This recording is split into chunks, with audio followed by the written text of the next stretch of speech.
Good evening, members of the Barbican Estate Residents Consultation Committee. My name is Polly Dunn. I'll be clerking this evening's meeting. And just a reminder that the meeting is being live streamed, so participants have been given notice of that and hopefully all consented to their inclusion by virtue of being here.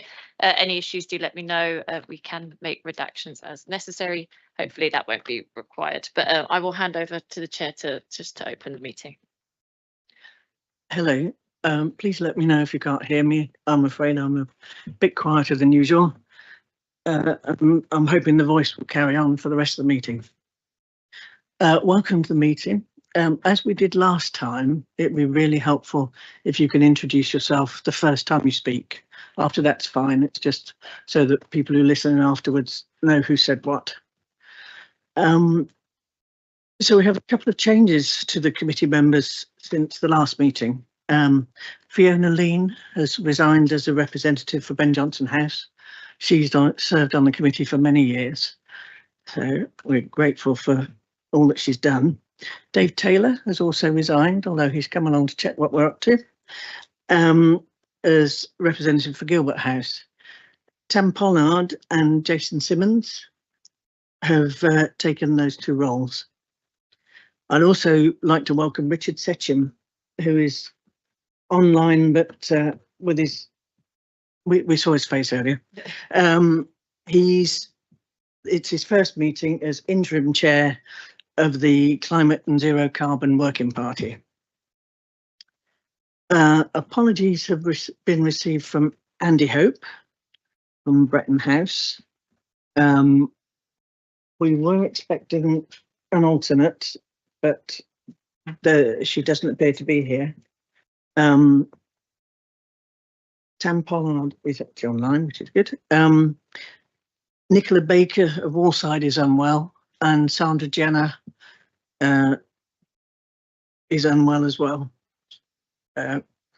which was a shame. So I was going to get her to take over if the voice went out. So I think that's everybody accounted for. So on to the next bit. Thank you, Chair. Under item 2, you have members' declarations under the Code of Conduct. I've not been made aware of any expressions of declarations in advance, Chair, unless there's any concerns now. Seeing none, at item 3, you have the public minutes of your meeting held on the 3rd of November 2025. With apologies, you were issued 2 packs. The supplementary pack has the correct version of the draft minutes. So it's a smaller pack with supplementary pack written on the front. There should be spares still on the side if you haven't picked them up already, and they should have been issued to you electronically. They are also available on the public website. So you're looking at page 3 of the supplementary pack, and those are for approval. I'm aware that there is a small typo, small but important typo on page 10, which refers to action 40, but actually should say section 4C. So it might be misheard. Other than that, I was not made aware of any changes in advance, Chair. Again, those are for approval. Has anybody got any comments? If not, are you happy for them to be approved? Oh, sorry, one there. Peter Reid, Willoughby. Just a question to Dan. This relates to reference to the fire doors and the cupboards and asbestos. And the question was raised whether this exercise would include replacing the cupboards behind the external doors. And I believe you were going to go away and check and revert.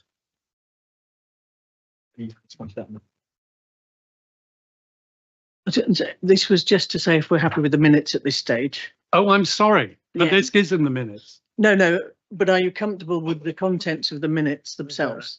Oh, whether they're accurate. Oh, Yeah. I'll shut up then. Yeah, That's so fine. I'm Yeah. too excited. I'm moving on to the That's next it. stage.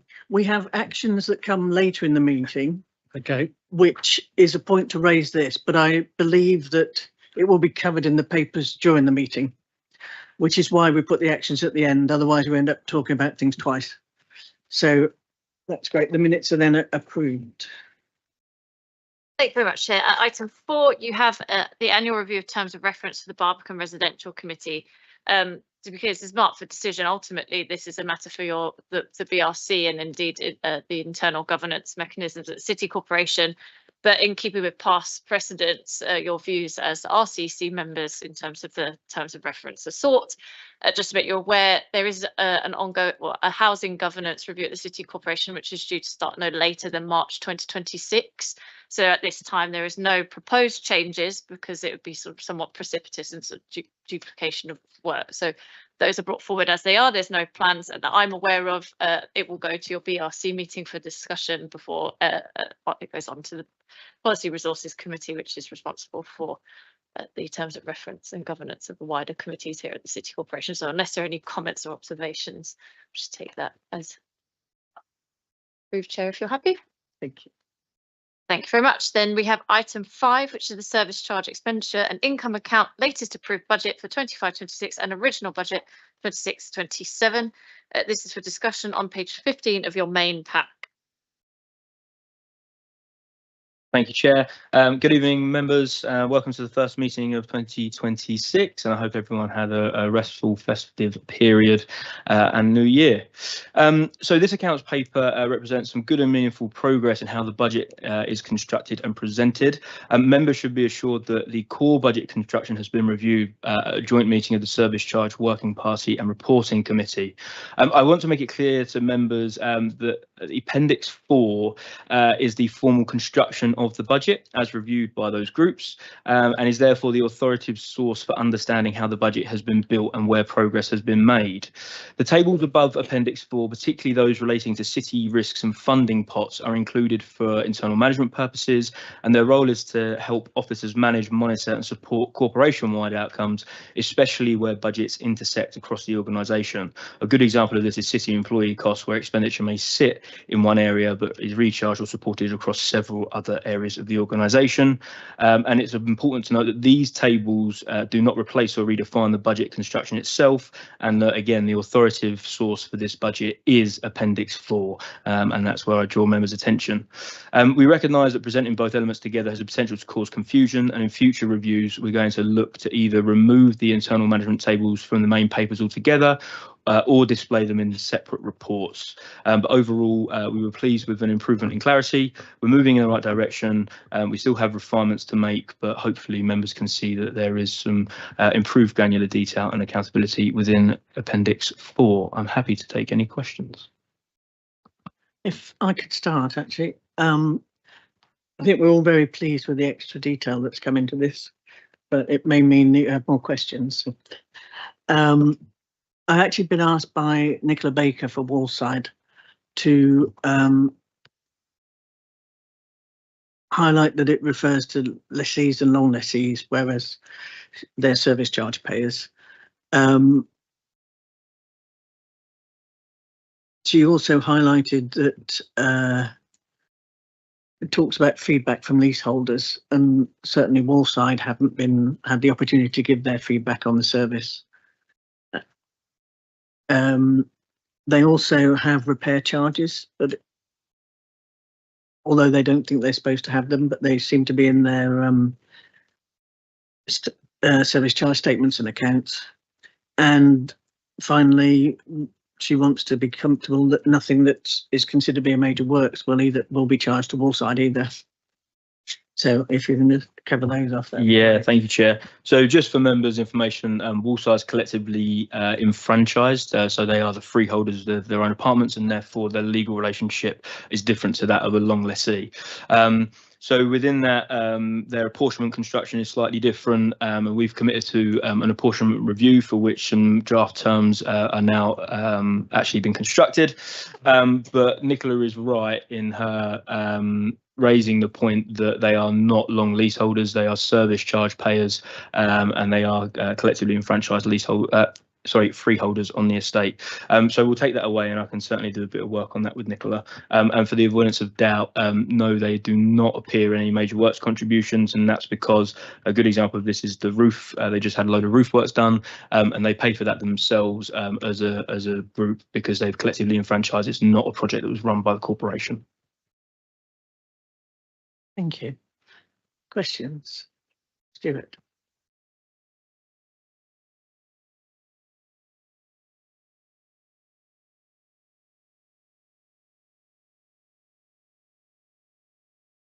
Yeah. Stuart Linus, Mountjoy House. I think the first thing that I should say is that I think the people who met on the 13th of January deserve our thanks. It was a big effort by both the Service Charge Working Party and the Reporting Committee members, as well as the BEO. And it was with pleasure that we could see that the meeting received detailed explanations of the forecast expenditure. It also expressed some dissatisfaction. It says there is a need to build further on this major improvement and hopes that we can in future receive written commentary on assumptions, calculations, etc., and have sight of the RCC BRC paper before it's finalised. That's a timing request. But of course, for various reasons, as I understand, this meeting is not privy to this extra detail that was provided on the 13th of January. So I feel as if the RCC is in the hands of the Service Charges Working Party this evening. And I would just like to have their confirmation that the detailed explanations and information provided at the meeting provides sufficient substantiation for the figures set out in the service charge expenditure and income account for 26-27. In other words, I'm just saying that I want to be absolutely clear that the view of the Service Charges Working Party was that they were satisfied that the figures in the main report were all explained clearly to them, and they are content with the explanations they got, because that will help us to be confidently pass on our advice to the BRC. Sandra, the chair, unfortunately couldn't be here today. Sally, do you want to comment on that? I think we've had this discussion, Stuart. I mean, I think it was by the way, I'm Sally Spenceley. I'm from Frobisher, but I'm on the Service Charge Working Party. We went through in a lot of detail.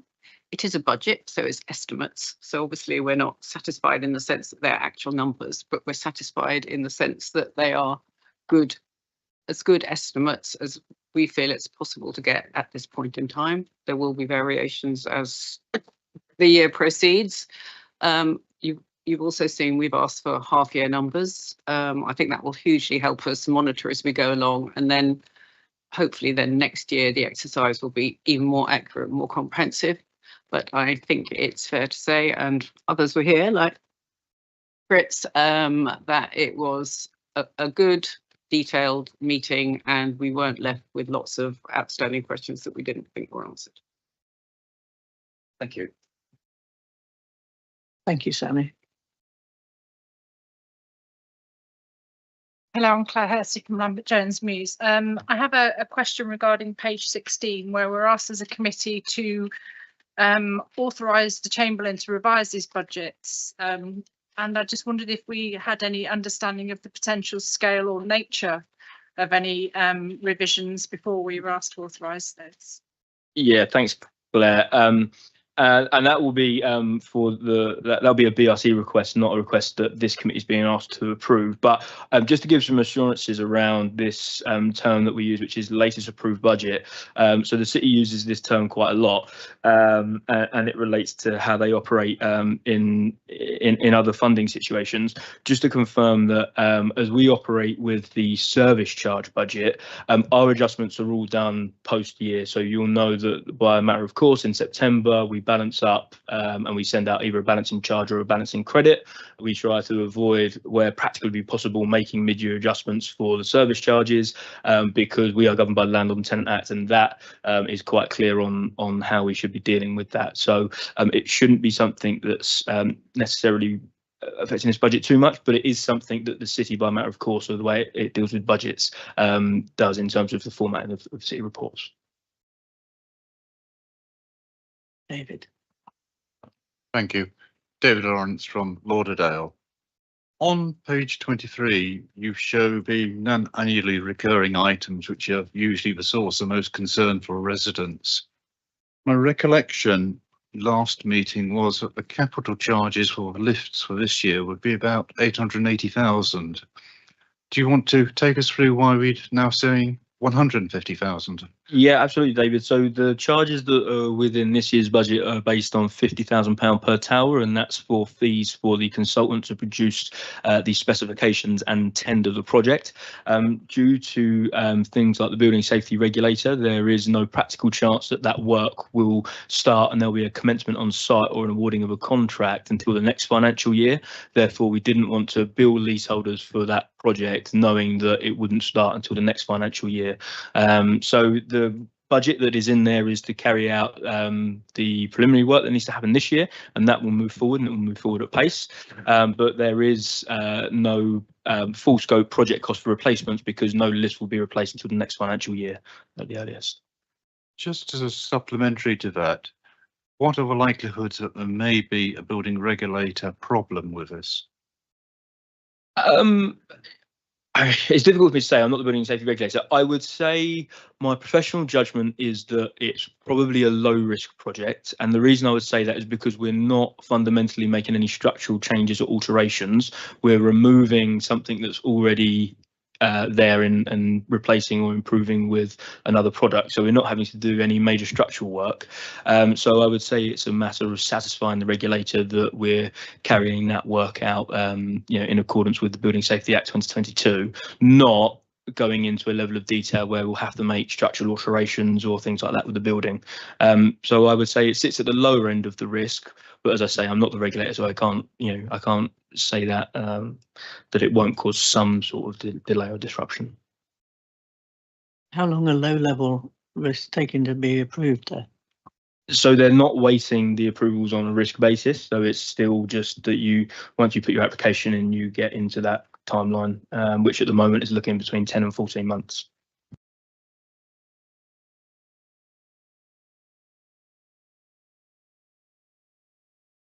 Any other questions on the budget? Yeah, I just wanted Dan to be clear what he meant by what was going to happen in 10 to 14 months.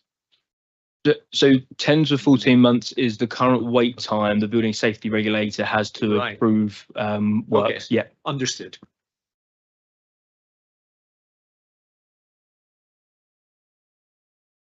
Okay, if no other questions. Can I just raise? Oh, sorry, Sandy. Dan, I think we're waiting to hear where we are on the audits.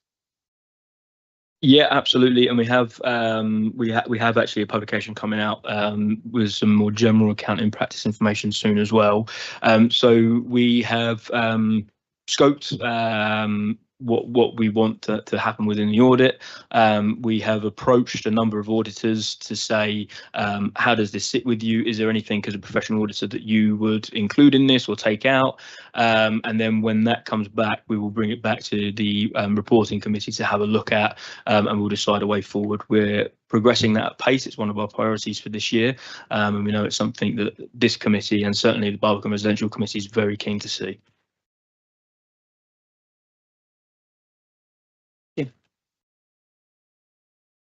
Thank you, Chair. Jim Durkin. Just following up on that, at the last meeting I asked about the statutory obligation to conduct audits and was told you'd get back to us. I wondered if you've been able to progress that.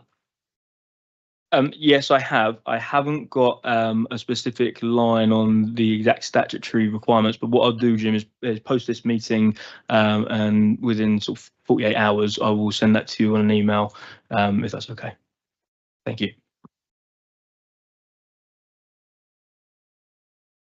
Peter Reid, Willoughby. Picking up on the audit question, when are you hoping to conduct the first audit? As in, I appreciate the audit's looking back, but when I assume this financial year, well, the coming financial year. Do you mean when in terms of what financial year are we auditing, or do you mean when in terms of when will this? Yes, certainly this calendar year we'll be auditing accounts. Yeah. So our ambition is that over the next few months we'll get that scope set up and endorsed by the reporting committee to bring here and to the Barbican Residential Committee. That can then be approved and we can get those done and underway. So yeah, certainly this year. And you would expect the report to be out during that same period? I would expect so, yeah. I mean, it's all subject to you know, how much detail they require and etc. But you know, I would certainly imagine that if we're scoping an audit to instruct it, you know, before summer, that we're completing it and we've got a document that will be published before the end of the calendar year.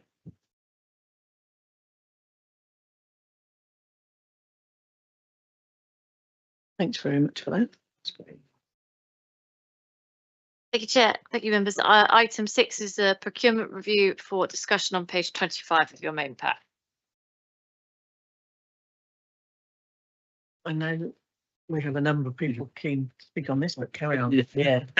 Thank you, Chair. So members, this is a report that we were asked to bring around the review of the procurement for Lot 2, which was the reactive repairs at the Barbican, which was the Chigwell contract, which members will know that is no longer in place, and that came to an end in December last year. We have bought this paper here and we put the funding source as service charge payable. At this moment in time, the city doesn't believe that there is any evidence to suggest that there was a failure or any negligence in the procurement activity for Chigwell. We had the city's procurement team, legal representatives and an external surveyor overviewing that procurement, and we have 2 live contracts, one being the HRA reactive repairs and one being Elkins waterproofing, which is on the Barbican, which are active, live and working and coming up to a year in a couple of months. That said, you know, obviously, you know, Chigwell did resign. We're not unhappy to go away and ask those questions, but the city's position at this moment in time is that there is no evidence that this was procured negligently, and therefore it would be a service charge cost. That's the basis of the discussion for members, and I'm happy to take any questions that people may have.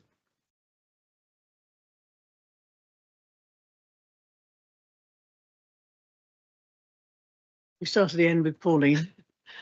Pauline, John Trundle Court.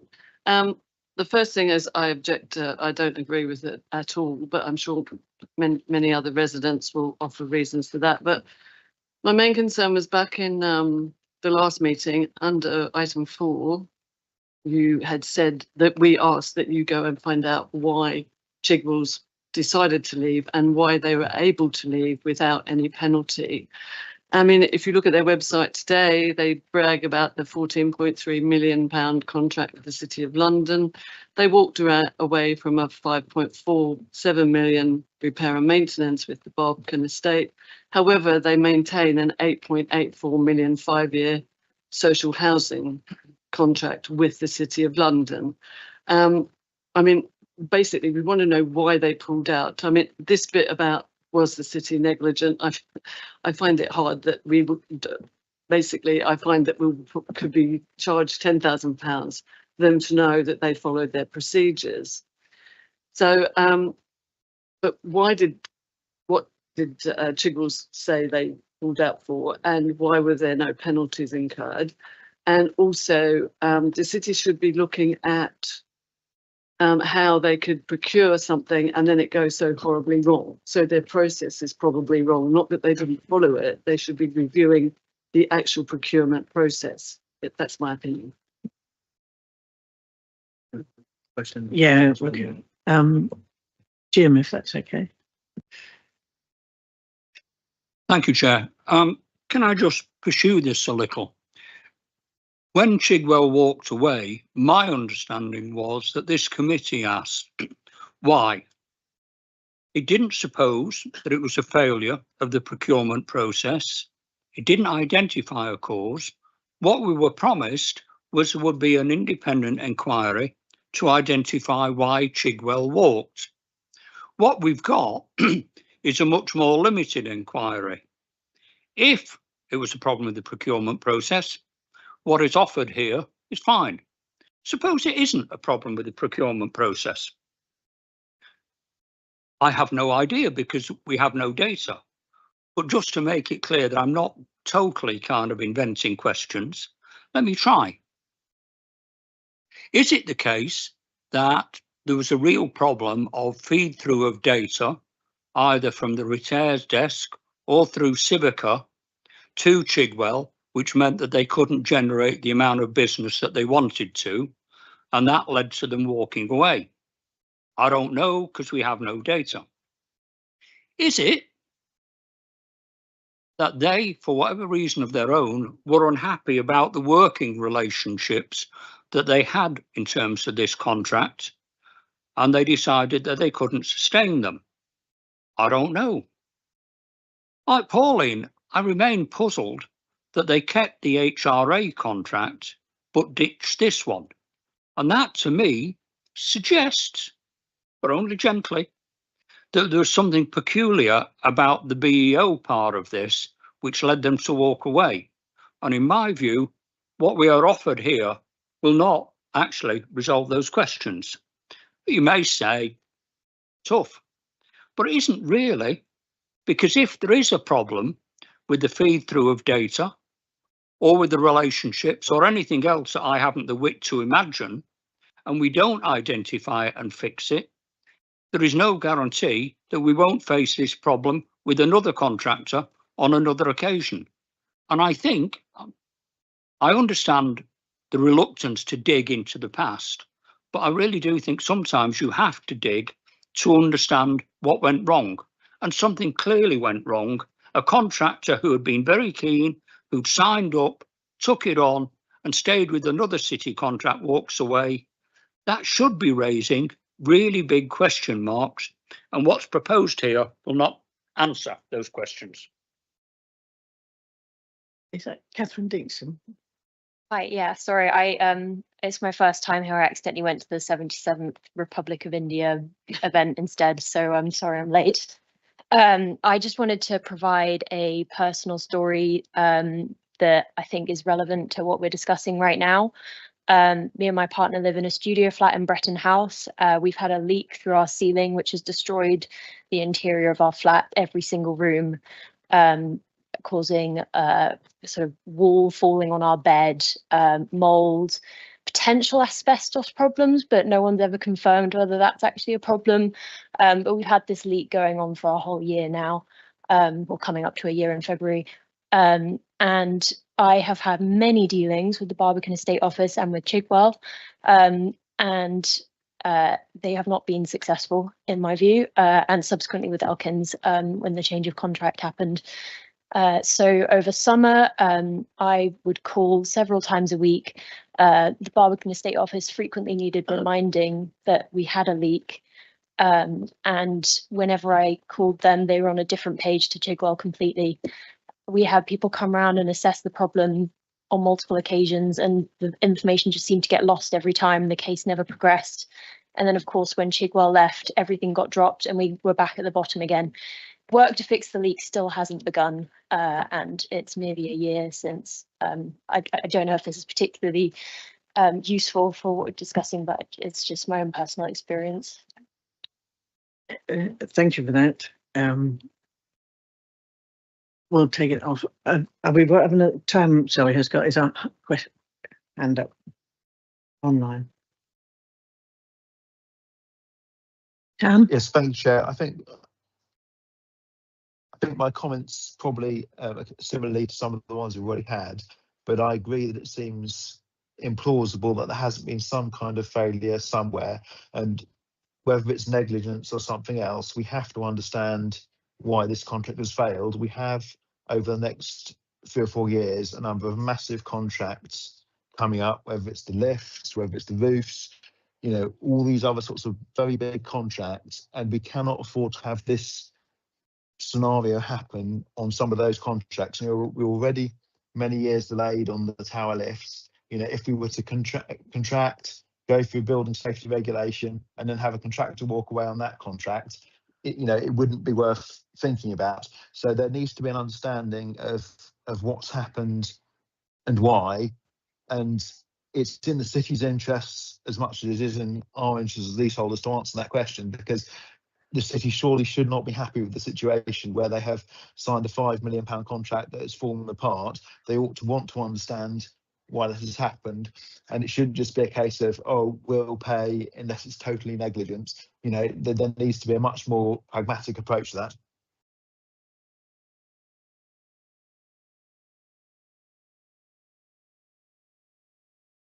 Fritz van Kempen Speedhouse. I'm also not convinced that this actually answers the right question, but my other concerns are more to do with the budget itself. An indicative budget of £10,000 doesn't actually buy you an awful lot of surveyors' time to do the survey and write a report and whatever. It's probably less than a week's worth of any professional services firm to carry out anything on a £10,000 budget. And then in addition, I am actually worried by the time it will take up from the Barbican Estate Office itself to answer a question that is not actually being asked by anyone. And I would prefer people to spend more time on actually doing the job instead of looking backwards in this case.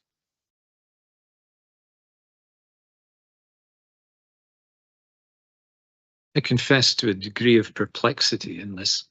I'm surprised that you can't sue them for walking away from a contract, a breach of contract. Don't you have that in your contracts? I cannot imagine ever having taken on a contract where I wouldn't be sued if I decided I just didn't want to do it anymore.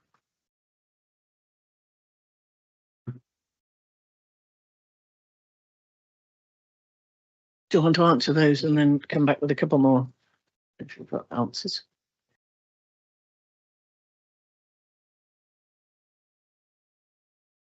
Thank you, everyone, for that feedback, which will obviously be taken into consideration here and at the discussion that will happen at the Barbican Residential Committee.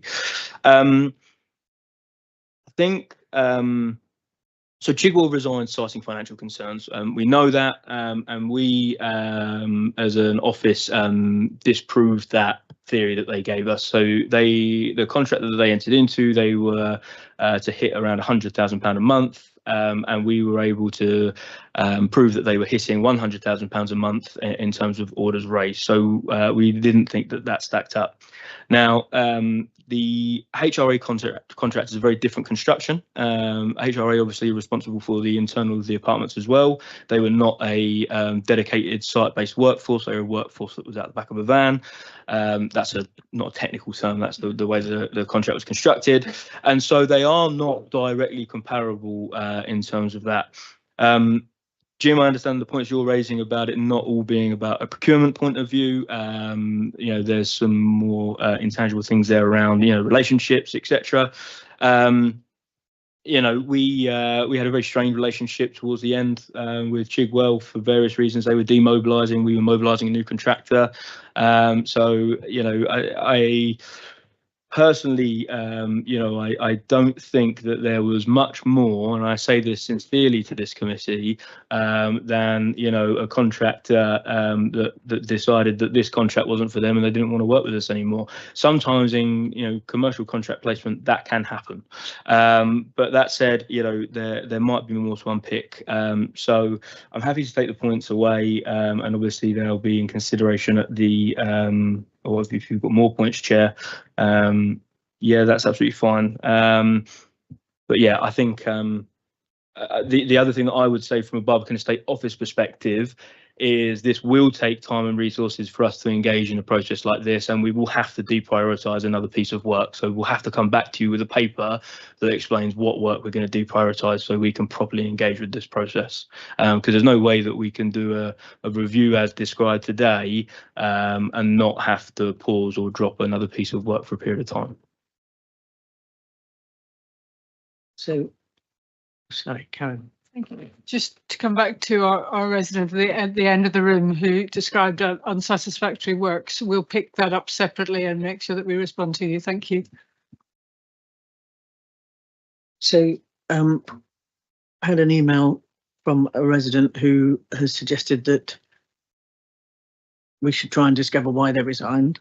Whether we can do that or not is a question, but also to investigate what could have been done during the procurement to prevent it happening. and to recommend what could be done differently in future procurements to reduce the risk of a similar occurrence on future contracts, which I think is what others have said. I realised relatively recently that the one thing we don't know is how much it cost, the procurement. If we're going to spend £10,000 to argue about £10,000, I don't know. But part of me thinks Tam's comment about the fact that we need to know what went wrong so we don't repeat it is a big concern of mine. But we're a committee, so yeah, Karen, yeah. Quickly, so just to say that within the time frame that's happened, we have completed 7 new local procurement activities, all of which have been successful and are working on site at the moment. So, and I think it's and this is not in any way passing the buck, but it is also important for this committee to note that this procurement happened when no relevant officers who are now within the BEO responsible for this work were here at the time. This was procured before the new team that we have, before the likes of Owen, Dan Castle, myself, and we didn't have an opportunity to feed into that procurement because we just simply weren't officers here. So it was a procurement from a different time. I think we might have joined in perhaps the last 6 weeks. But you know, that procurement was ongoing for 18 months. I would also just say that, you know, through that contract with Chigwell, through that demobilisation, through us really, you know, putting the strain on them and ensuring that, you know, absolutely no work was going through and everything was verified, you know, that did have a strain on the working relationship with Chigwell. And therefore, if you were to go and ask them what they thought of the BEO now for the work that we undertook on your behalf, I would imagine they said that we were sticklers and we didn't let them do variations, and it was probably quite a difficult relationship. So that's something to take into consideration as well. Not that we're not happy to do it. This report is not saying that we're not happy to do it and we're not happy to engage. It's saying that our starting point is that it's not a city fund item. Chair. Thank you. I think there are probably 2 questions to ask. One, it looks like David wants to say something as well. Is that carry on, David? Thank you, Chair. I suppose once you've done such a review, the question is, what commitment will the city have to make changes if changes are recommended there, bearing in mind that there are other departments involved which you may not have control of? Because without that, this is pointless. I think that would all come down to, you know, how the review was scoped and what came away from this conversation, what we were asked to do. I obviously am not in a position to give a commitment on behalf of other service committees of the corporation. Thank you. So I think the 2 questions are, one, do we just want to say we don't want to do it? And the other one is, would we like it to be done, but with a slightly different scope? Very different scope, depending how you come into it. We don't make the decision, the BRC will make the decision, but we can give our views quite clearly as to what we want to happen. So on the first one, which is who thinks it's a waste of time and will just take time away from everybody else, perhaps a show of hands amongst members. Sorry, 1, 2, 3, 4, 5, 6, 7, 8, 9. Anybody online got hands up? 10, 11. So 11 don't think it's worth pursuing. And how many would like to pursue it, but feel the remit needs to be changed from the basic paper we have here? 2, 3, 4. Sorry, that was my bit there as well. Okay, well, that's fairly simple. 2 hands up. Oh, there's 2 hands up online, so that's 6. Yeah, that makes, so 11 don't want to progress it and 6 would progress it under a different remit. So I've got 2 hands here. Sorry, Chair. The question, if it had come, do we think we should have revised remit with a better clarity about what could be achieved, might have resulted in a different vote? Sorry, I thought that was what I said. I didn't think the option of what we were saying on the second part was that clear. Oh, sorry. Should we redo the second part? So, sorry, let's need to be closer and turn the mic on. Seems to me the first question was asking, do we want to do what it says in this paper? Yes or no? Oh, To right. which the answer was no. Right. Didn't give us the opportunity to say what we ought to be doing instead. Okay. So the second question was, do we want to do it, but with a different remit? So do we want to revote? I'm missing the nuance, I'm afraid, David. There were several questions being raised, and I think Jim probably can voice it better than I can, but the question being asked wasn't being answered by the paper which was being put forward. There were different questions being asked about what went wrong and was that what we wanted to identify.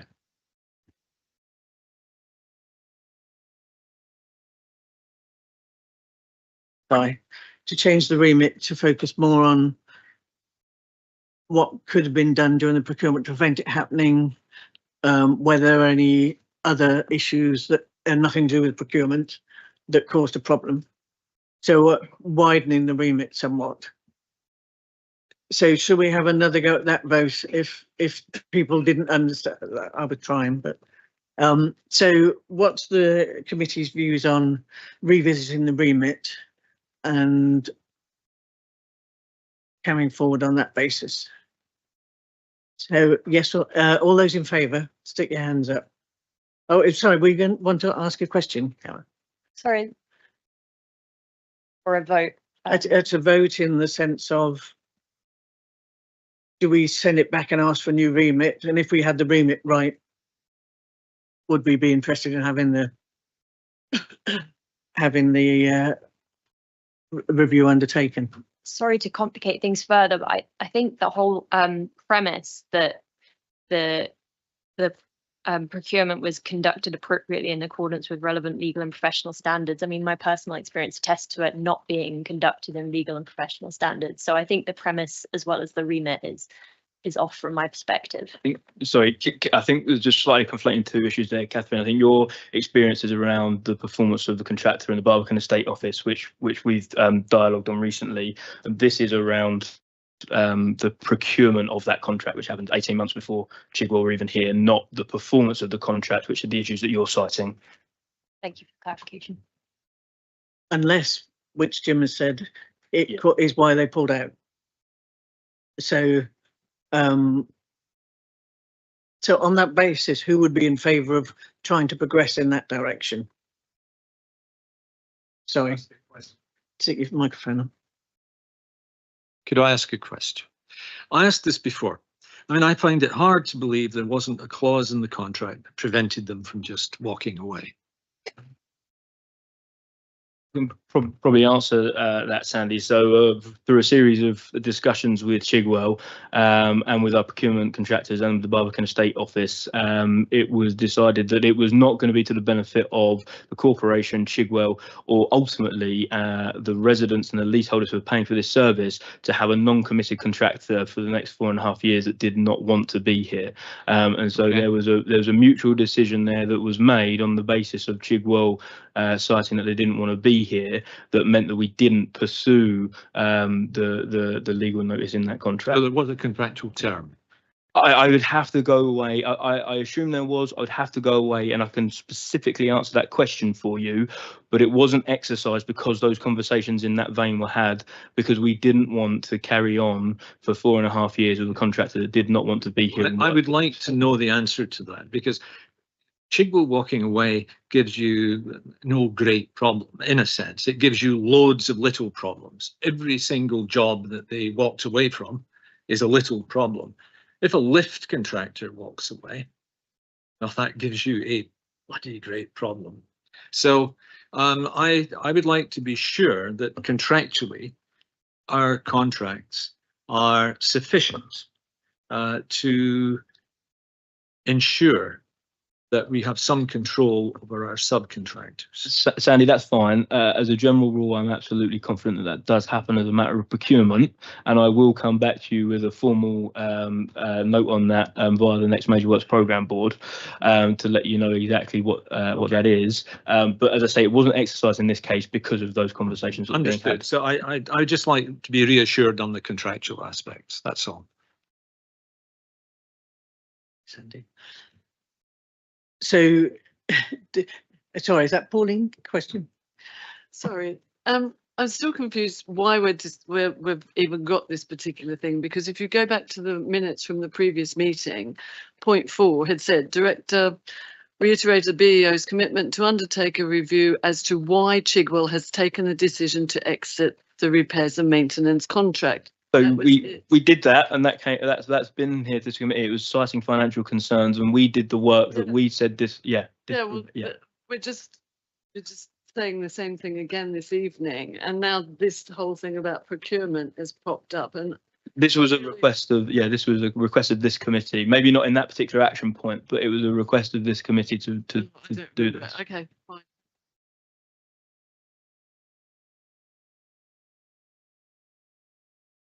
Yeah, thank you. Please, could we vote as to who would like to progress a review, but not necessarily this review? That's probably the simplest way to put it. Would you like to put your hands up if you would like to progress a review? So 1, 2, 3, 4, 5, 6, 7. Gordon. I've got 7. It's all right. There were 2 people online who voted last time in favour of doing the review, and now have changed their minds, which is fine. I just want to check that Gordon, I think, and John Holmes voted in favour last time, unless they'd put their hands up and wanted to speak. No, Tam was always in favour. Yeah. Okay, so it's 7 who wanted a revised review if we could do it, which we will take that to BRC. Thank you very much for your input on that one, and I hope that's the most. Everything's a little easier from that one. Yes. Thank you. Item 7 then is the report of the Major Works Programme Board for information on page 27. Thank you, Chair. And members, in front of you today, I will take each of these sections and give a bit of background. So the first is a planned preventative maintenance programme, or PPM schedule, which is a key document in providing transparency to leaseholders across the estate. It lists out all the assets we have, their testing regime, who's doing it. Some of you will note that this was originally produced before Christmas, and therefore Chigwell do feature. They will all change and be listed to the incumbent contractor that is now Elkins, or if it's performed in-house. The document that you've got within your appendix shows the leaseholder publication version that we would like to send to leaseholders, and that version is to give assurance to leaseholders that we understand all the assets we have on the estate, their maintenance requirements, someone is performing them. There are some that are TBD because some of this work has not been carried out on the estate before. This is the first planned preventive maintenance document that this committee has seen.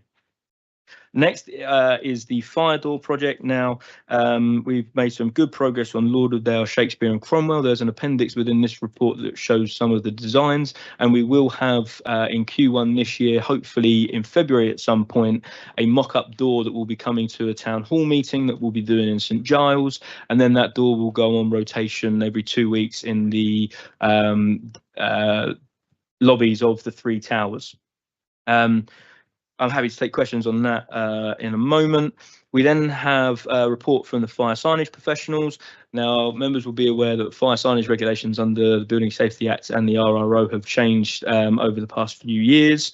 What is not appropriate is us getting signs from Screwfix and putting them into our Grade 2 listed fabric within the development. And so we have embarked on a journey of creating some bespoke signage. We're looking at 5mm thick aluminium. We've actually got the typography from the original guidelines, etc., to make them in keeping with the estate. What we will be doing again in the next couple of months, we'll be doing a town hall, and we're actually going to have like a big cork board that will show you the difference between what you get in Screwfix, that is the regulatory requirement, and what actually we've managed to go out bespoke procure that will be put in the grade 2 listed buildings for you. Members, you'll have a compliance report in your pack. This is the first compliance report that members of this committee have seen. It reports currently on all the statutory functions that the Barbican Estate Office / City of London as your freeholder is responsible for, and I'm happy to take questions of detail of that in there. It does also go into a level of detail of what work is been undertaken the previous month and what work is to be undertaken the following month. Members, the project tracker is here for you to know, and I'm happy to take any questions. And finally, members, the expert witness, this is just an update that work has been progressing well. We've had several meetings, sent documentation, and we're expecting that report late February. And of course, I'm sure it will be a big topic of conversation for our April meeting. There are various questions I'm sure I will receive, but members, I'm happy to take them as and when you wish to raise them. Thank you.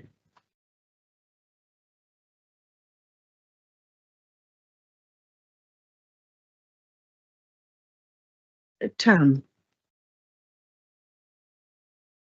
Thank you, Chair. I think first off, Dan, it's great that we've finally got a planned preventative maintenance programme. It's something we've needed for many years. We've never had it. So it's a fantastic step forward to have a document like this, even if it isn't quite perfect yet. So I think that's a great step forward. I know your point on Chigwells, that's great, that's corrected. I think there are also various points as you go through where it mentions ad hoc or none or things like that in terms of the owner. And I think presumably with time you'll want to flesh those out, because ideally I would have thought a document like this should always have a named, clear, responsible person, and ad hoc is a bit too vague for my taste. But in general, it's a really positive start, and certainly night or day from what we should have had for many years and haven't. So it is appreciated. Thanks, Tam. And yes, absolutely. There are quite a few updates since this version from early December. And you're absolutely right. We shouldn't have ad hoc. Some of that will be related to procurement activity that's been undertaken during November and December, and we now have a contractor on board. So when we flush out this final version that we're going to send, hopefully in sort of mid-February, there shouldn't be any gaps like that. I think we've split out between car parks and blocks and BEO. I think if any of the PPM is solely relating to tenants of the City of London, then it might be helpful to split that out as well. Because then there'll be the block at the top that's our service charge, and the rest will be other people. Yeah, noted, Chair. Yeah. Sally. And this is very useful and very comprehensive and incomprehensible if you know nothing about buildings. But I just think that one of the working parties needs to go down it and work out how you're going to charge these items. Are they going to be statewide? Are they going to be house specific or whatever? And I think probably the reporting committee. But I think it just needs to go on the agenda of one of those. So because these costs, will have different treatments. Yeah, absolutely. It's a really good point, and it's something that we've spoken about the reporting committee, because obviously with any planned preventative maintenance programme, there is a cost, and that cost needs to be attributed and apportioned correctly, and the people who are receiving the service need to be the ones that are picking up the cost. By and large, at the moment, we're working the same way we have always done, principally with the service charge budgets, which is charging it through the repairs and maintenance line, the predetermined percentages of the blocks, and then when we get specific invoices, they're being allocated back so that if something happens in Frobisher, only Frobisher pay for it, for example. But absolutely, there is probably a little bit more financial back end to this on the spreadsheet that we have that we can do, and I'm happy to bring that to RepCon. David, you felt strongly about that as well. I've perhaps got a simpler question to ask about. The frequency is shown as current frequency. Is this legal regulatory or is it best practice, or how have you constructed it? Because there is a difference if it's, say, best practice from saying it's a legal requirement. And there is. So, and we've broken that down into 3 tiers. So the first tier is legal and regulatory. So that overlays everything as the baseline. The second is what the plant is and does it have compliance manufacturer recommendations that mean you might avoid warranties if you don't do it over a certain period. So a good example is boilers at Frobisher. They might say that according to HSG 20 you have to do it annually, but the manufacturer might say 6 monthly. And then there is just that sort of best practice. So I think what you're asking for, David, is if perhaps at the end of each of those we could let you know if it's a statutory, if it's a best practice, or if it's a manufacturer requirement for the asset. We're happy to do that. it would be helpful because then people can judge whether it's necessary or not. In the same way, redecorations, people said the paint lasted longer, equipment should last better, etc. No But problem. I would support Sally's view that allocation to different blocks is quite important in this. Yeah, no, absolutely. Yeah. Lucy. I think, Dan, you and I've already talked about this, but I've got 1,000 questions about the minutiae of the doors and the signs, particularly as they relate to the estate-wide and other identities and the rest of it. I think it's best we don't discuss them all here because we bore everybody silly, but if I can present those to you and we could have feedback on that before we're presented with the doors. You're welcome to, absolutely send feedback. I'm happy, and I that's just want to go on. that's open to everyone to send feedback. Obviously, we will be doing the town hall sessions on both, so people will have the opportunity to see them and review them. The towers initially for the fire doors, we're going to limit that town hall to towers only. The reason for that is that the towers are the doors are bespoke made for the towers, so they won't quite translate into the final solution for let's say a staircase block, but after we've done that, we will then do another open one where we can display the doors for everyone, which will include the ironmongery features and etc., which will be commonality between the estate.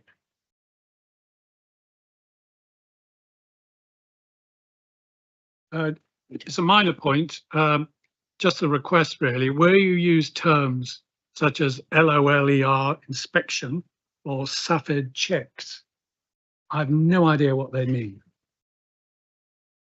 Yeah, absolutely no problem. We can do a glossary or try and reduce jargon where possible so that members can understand the reports. Thank you.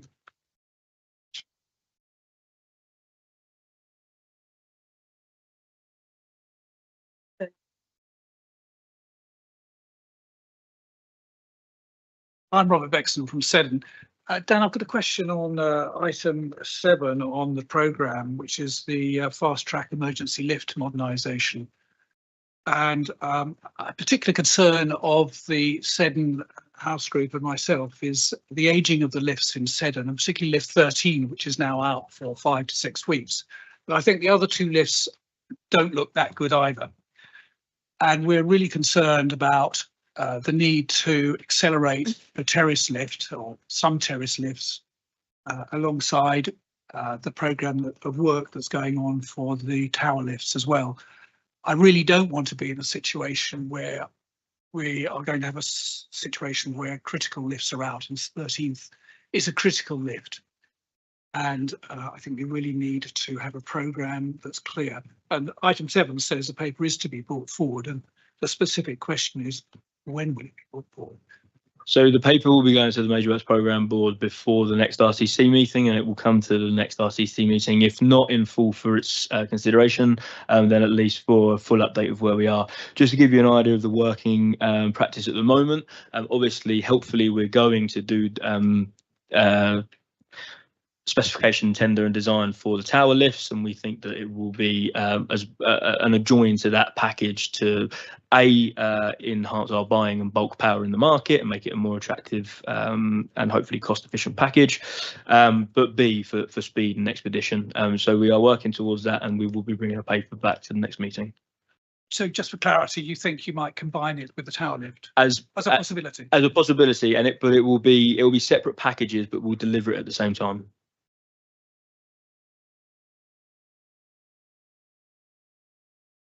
Question on I've forgotten. Sorry. Yes, the forward actions. It would be very helpful if you could put timeframes on each of those so that we know when they're likely to be resolved. Absolutely, and I know, yeah, thanks, Jan. I know that some of them do and some of them don't, so we'll ensure that that's consistent moving forward in terms of timeframes. If members would allow, just to give an update on the compliance specifically, the sprinklers are now 100%, the fire alarms are at 78%, the emergency lights are at 83%, and just to give members assurance on the domestic EICRs, which is not probably relevant to the governance of this committee, but it's the internal fire alarms for the apartments that the city owns. They have been tendered, they've been awarded, and they are in progress at the moment, and they will be done by the end of February. Can I take you onto the project tracker again? To me, this is probably the most important document in here because it sets the plan. We're seeing what's under control, what isn't control. Could it come a bit further forward in reporting so actually we can see where we are on things rather than have to try and dig it out at the back? I have no issue with that. If the chair is in agreement, then that's absolutely fine, Dave. The second thing on there is that under the project tracker, it talks about electrical infrastructure. Mm-hmm. That, if I recall, was one of the biggest items under the Savills report. Do you want to clarify what you're covering in this? Because it could be quite substantial for everybody. Yeah, so I mean, members may recall that we had a lot of electrical infrastructure work done around 18 months ago, and that was to do with the communal EICRs. We had some communal electrical testing that wasn't done. It was over the statutory period, so we got that all up to line. What this project is saying is that we now, to ensure that that avoids happening again, we need a cyclical program to make sure that, you know, when SEDN's electrical infrastructure testing and any requirements out of that need to be done, they're done on time, etc. So it's not saying that there's anything wrong at the moment. It's saying that, but that's such a big package of works that we need to make sure that it's scoped and that it's mapped out, a little bit like a mini PPM, if you like. So the big costs are still to come. No, because they were done around 18 months ago. That's already reflected in service charge accounts that are closed. This will be mapping out for future planning when we do the testing. I thought Savills was suggesting a lot of replacement work was required. We did a lot of replacement work, and the corporation actually bared a lot of that cost as well, where it was not reviewed in the statutory timeframe. If you'd like, David, I can bring a paper back. I think we might even have had a paper on that around a year ago, but I'm happy to provide that to you directly.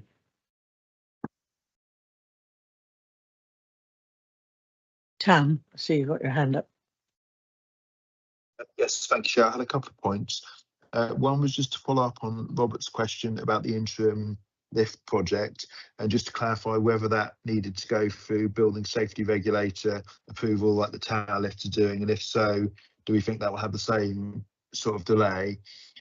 And then additionally on the fire doors, I think there were so many different designs in that report that I wasn't completely clear what the final design was, so that might be useful to have a kind of clarification on there. And then finally, on the compliance section, it would be helpful for those areas where we're not in compliance to have some sort of timeline and targets for when we expect to get to compliance. And I also felt that there's a statement you had where it said that we know there isn't any immediate risk to health and safety. And I'm not sure how you can say that when you're not fully compliant in inspections, because you surely don't know what you don't know. Sorry, Tam, that last bit, what was that lift, did you say? Yeah, but what bit was he saying? So the compliance report, and you don't know what you don't know on it. So how can you say you're fully, there's no immediate risk to health and safety on compliance?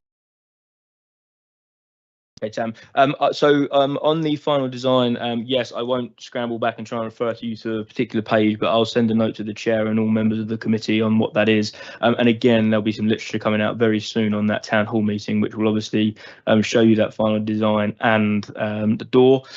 On the, let me just get the tracker. Sorry, Tam, give me one moment. I moved on. So So talking about passenger lift time, sorry, we've got the loader inspections at 100%, the defects and the time defects at 100%. What was the question there then, sorry? So it was the interim lift replacement, the kind of a couple we're going to cannibalise. Is that subject to building safety regulation approval as well? So we're in discussions with Ilex on that at the moment. We're hopeful that it might not be, but I will need to wait until I get their full commitment on that. But due to the height and therefore the complications, it's possible it might not be, but it's not guaranteed at this moment in time.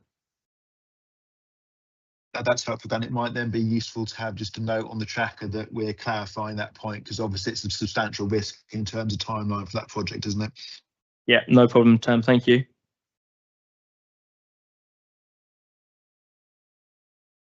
And then the last point you raised, Tam, which page was it on? About 120-ish, I think, possibly Sandra. Oh, sorry, Joe.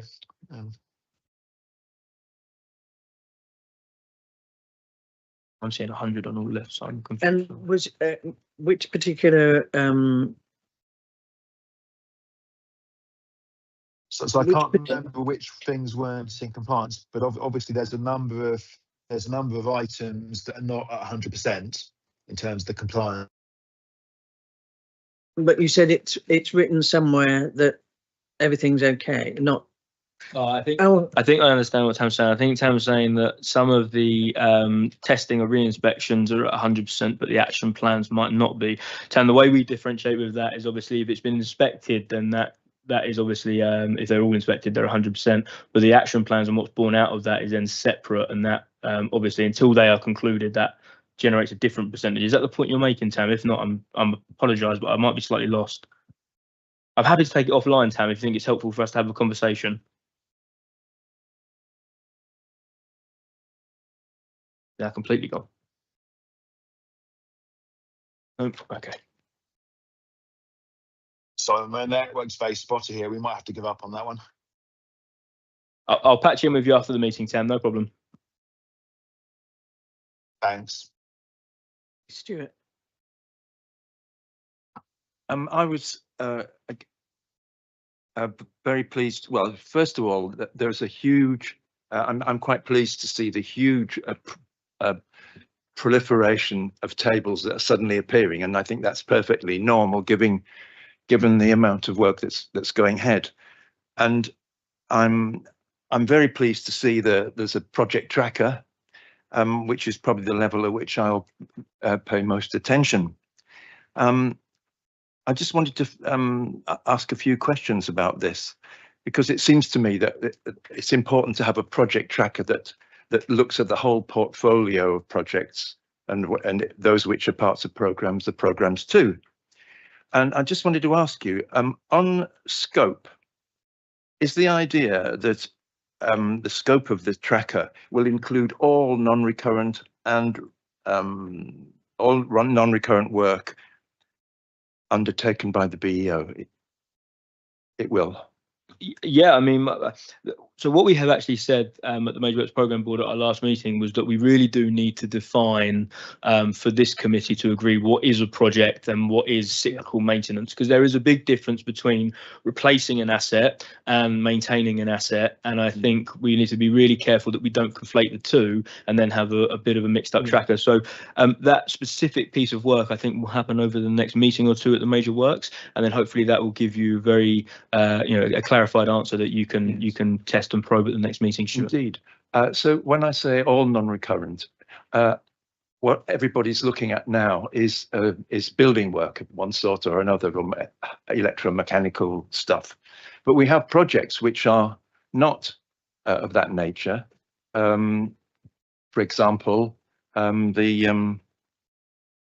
forgotten it now. Anyway, the point is there are sorry.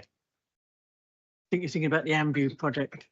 Well, I wasn't actually, but yes, that's an example. But so is the intention to make the project tracker a BEO-wide record of all projects that are on the go, whether they're building or not?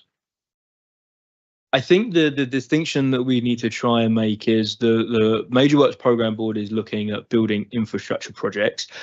And as they turn into tangible things, I think some of the things that you might be referring to, so for example, and this is going to fall into the reporting committee having to have a very similar tracker, would be the governance review or the AMBU review, and Yes. they would sit as on a tracker for the reporting committee. I think the Major Works Programme Board is specifically designed to look at where you're doing, real tangible building fabric or electrical infrastructure projects like you just alluded to, and then the reporting committee will come in to be looking at the projects that are non-tangible building fabric, things like governance, like the heating study and that sort of thing. But both of those having a tracker parallel, I think, is appropriate. That makes sense to me. One of the things that I noticed, that I'm preparing to be looking at these trackers from quarter to quarter, and that we should see the same sort of report every time we look. But one of the things that I find most commonly missing from these is dates and costs. I mean, they do appear here and there, but there is no consistent reporting of dates. And I'm hoping that that would be a proper feature of the project tracker. And in the case of the reporting committee, I think you've already said this in a way, that it links to the annual schedule of reports. Yeah, so I would expect to see them on there, which I think they're not all on there at the moment. No, not at the moment. And when I move on to the reporting committee, there's some pre-context there around some of the meetings that unfortunately haven't been able to have. So I think it's a fair assessment to say that the Major Works Programme Board is certainly slightly more advanced in where it is in terms of the reporting committee, and a lot of that is due to the fact that just the last two meetings unfortunately we had to cancel. Yes. One of which being the water outage. Yeah. Just to go back to my question about dates, and we'll probably come across this later on. To me, it's pretty important to be setting dates from a plan and monitoring progress through something like the project tracker. But as I said, I mean, we have a report which has appeared, which is to do with the in-house repairs, where we had what was quite a good bar chart, progress chart with dates on it and everything, which went through to January this month. It's now been replaced with a different format with no dates at all. And I feel that's somehow a backward step. So your point is dates against the documents and tables that we're producing. Yeah, okay, yeah, we could take that away. Yes.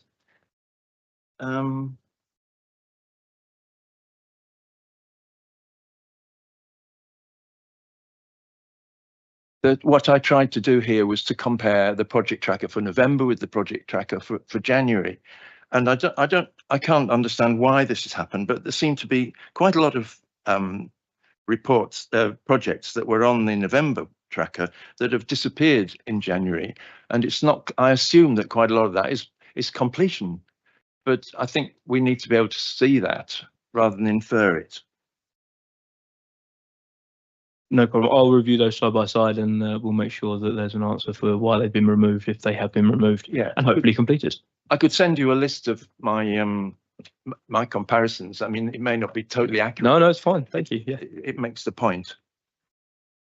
Is it? Oh, sorry. Sorry, I just wanted to ask because there are some dates on here in the programme column. There are some dates in the programme column, and there are also some costs where the programme is at a stage where we might have some costs on that sheet as well. So I just wanted. Yes. Where else would you want in addition? You'd want. I agree. But it's not a consistent. What I mean by progress tracking is you set a date in a plan, and then you move towards it, and then you have to recast it because something's happened. It's just that in the programme column, it's not a consistent way of reporting dates aimed for and dates met. as you go along? I think one of the things that we as a state office as well we're grappling with, certainly with a lot of these projects that are in, you know, a lot of these major projects that are in a very early stage of their life cycle, was the hesitancy of saying we're going to deliver it by this date when there are so many interdependencies ongoing. But we can take it away. We can look at it. As I say, these are you know, fluid documents. We're happy to work with, you know, our stakeholders and engage how you guys want to be engaged. At the end of the day, they are, you know, tools to help you monitor what we're trying to deliver. And so if people will find that helpful, then I'm sure we can go away and find a way to incorporate that. Thank you. Could I go back to the preventative maintenance? I don't want to discuss the document there, which is fine with the provisos that others have commented on. But I got a very nice letter from a man called Dan Castle the other day, telling me that the wet risers were going to be fixed or replaced or something, and he would like me to make comment on this by a certain date, and I have no idea what I could comment on, because I have no idea whether this is a little program or a huge program. So could we provide some information that would give us an indication of how much we should worry? Yeah, absolutely. You don't need to worry. It's a project that born out of, funnily enough, the compliance tracker, and it's to do with the sprinklers. It only affects the towers because the towers are the only building that have wet risers. Everyone else operates on a dry riser, which is just pressurized pipe work. There are some actions out of a report that our incumbent contractor did that just tipped over the threshold for Section 20, which means we had to send the Section 20 notice out. There is nothing to worry about. Some of the details in the notice, the budget for that project is within your service charge already. It's not an additional amount of money that's going to be charged to you, but because it was tipped over that threshold, we have to serve the notice to protect the recoverability of the funds. I think, and please don't 100% quote me on this, but I think it was around £30,000 to £35,000. Well, thanks very much. I'll sleep tonight. Thank you, Dan. Jim. Thank you, Chair. I'll try and keep this brief, but I want to hit a number of points fairly briskly. But can I start by welcoming these reports and the huge amount of work which has gone into them, and the extent to which they actually provide us with the common foundation to understand the issues we're facing and the action which is being taken. I think that's all very helpful, and I really do want to emphasise thanks to the staff and all the contractors who've contributed to this. But very quickly, point 3 in the project tracker, building envelopes. I get it.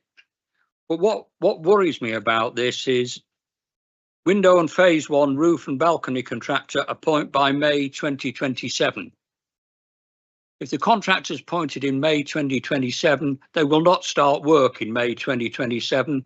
And in the meantime, the estate continues to leak. There are people mopping up rainwater with towels. There are significant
from November. And it's the CapEx plan, which I sort of anybody looking at this would get very excited just by the scale of the numbers, the costs. But I just wanted to ask what this is all about and why we haven't got any kind of updated version of the capital expenditure plan. Yeah, so it is noted in the report that what we didn't think would be helpful would be to bring the two documents together because they are substantial documents that we wanted to consider in isolation. So it is in the report that the CapEx will be at the next meeting, and the PPM came first. Yeah, thank you. No problem.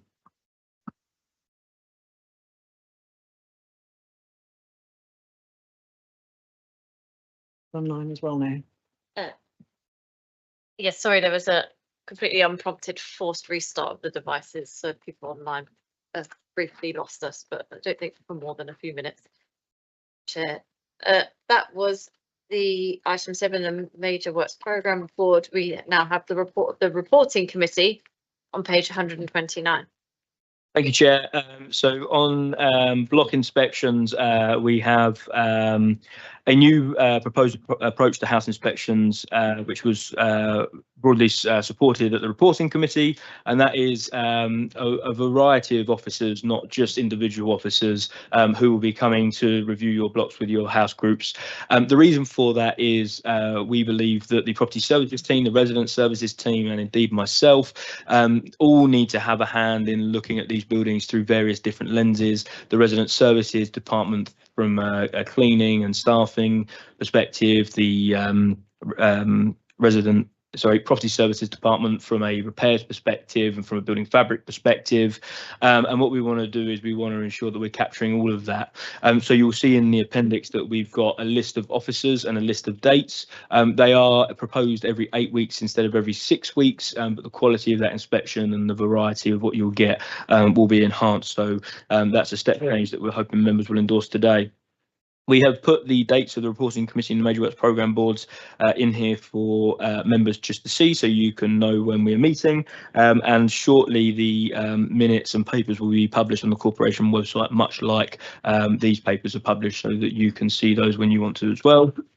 The reporting committee had a few resignations, and so we did and expressions of interest for people to join. All members of this committee should have received my request for votes, because we had 5 applicants for 3 vacant positions. However, one of those applicants actually dropped out of the process.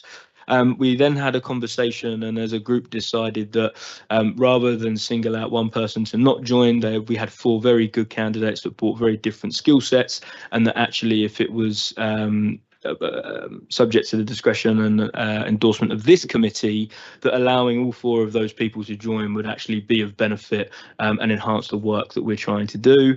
And what we would do is that when there was an eventual resignation, that we just wouldn't backfill that position, so that we got to the point where we met the original terms of reference. So hopefully members are happy with that. Following the Barbican Residential Committee's approval of the governance review, the purchase order has been sent, and we are engaging with Charles Russell Speechley and Inside the Box. I have a meeting this week, in fact I believe it's Wednesday this week, to meet with them to just try and set up how that's going to work in a very practical and logistical sense. And we've made very firm commitments that we plan to stick to on being very transparent with that review. Finally, members, I just wanted to draw your attention to the water outage that happened in December. The reason it's relevant in this paper is because it's why the committee could not meet in December, because officers of the BEO were reacting to that incident. I am happy to take any questions that people may have on the work of this committee, and albeit hopefully the next report will be more substantial, as we would have had our recommended. One from Wallside wanting to check the inspections won't be undertaken on 3 to 16 Wallside. They will not. Right. Okay. Excuse me. The block inspections, I applaud your approach. What I would ask is that you liaise with the house group prior to making the inspection, so at least you have a resident travelling around the building with them. Absolutely. I should have said that a fundamental point of these inspections is to do them with the house groups. That's absolutely our intention. And also, and we'll move on to an app update in my director's report. But just so people are aware, our intention is to do them through the app, photograph the things that are wrong, and immediately send an inspection report to the house chair. The house chair can send that to the entire house group, and then there will be a paper trail there of what we discovered, what was discussed, and how that's being progressed through to the next inspection.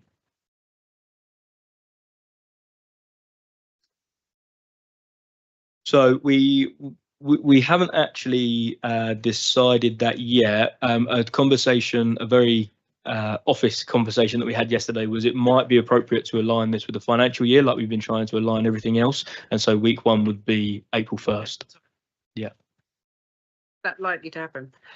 Absolutely. I think what so the app, which is the tool that's going to enable us to deliver the report, should be in by March, not to give away my whole update in my director's report.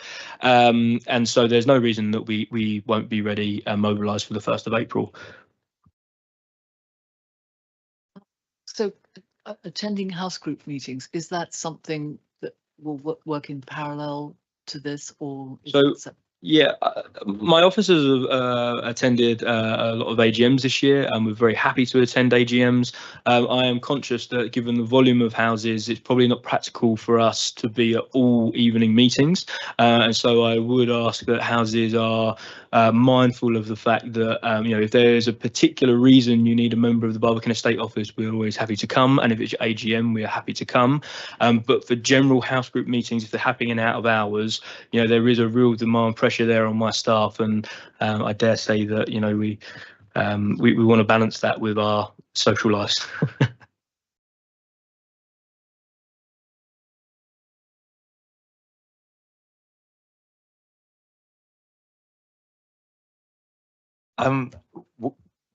We've exchanged correspondence about this, but I wanted to raise it again, and I think I understand where you are, but it's important to me. The purpose of the reporting committee is to monitor and then report on the performance of the BEO to this committee. So it's all about performance, in my way of thinking, and those reports come primarily from responses that appear in relation to the annual schedule, which was published last April. But as far as I can see, it's not being meticulously followed. And in fact, it's not possible for you, I think, to contest that, because I asked you if you could produce a report on how many of these reports had not been received, and you asked for more time, which is fine. So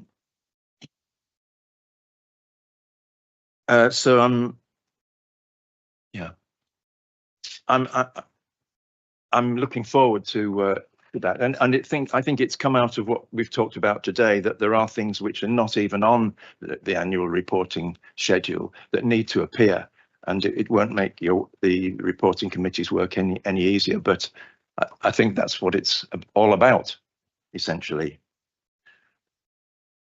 I'll leave it there. I've got one more thing I'd like to ask. Yeah, just come back to that. Yeah, we did commit to doing a gap analysis of that, which is going to come to the April meeting. The reason we've decided that it would be good to come to the April meeting is because it can then be aligned with our agenda planning that we're doing for the reporting committee as well, which will run April to March, and the Major Works Programme Board. So that gap analysis and our agenda planning for the year ahead will come to this committee at the next meeting, and hopefully that will answer the questions that you have, and any residual work streams that are identified, we can deal with that.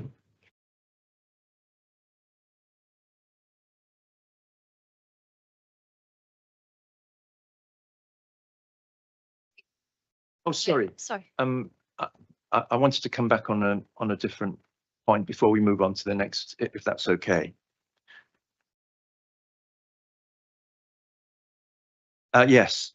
I've heard on the grapevine that the concept of the reporting committee taking over what is currently done by the working parties is being thought about, and I think the trigger point, or at least the condition that has to be met for us to proceed with that, is that the reporting committee should be regarded as fully functional.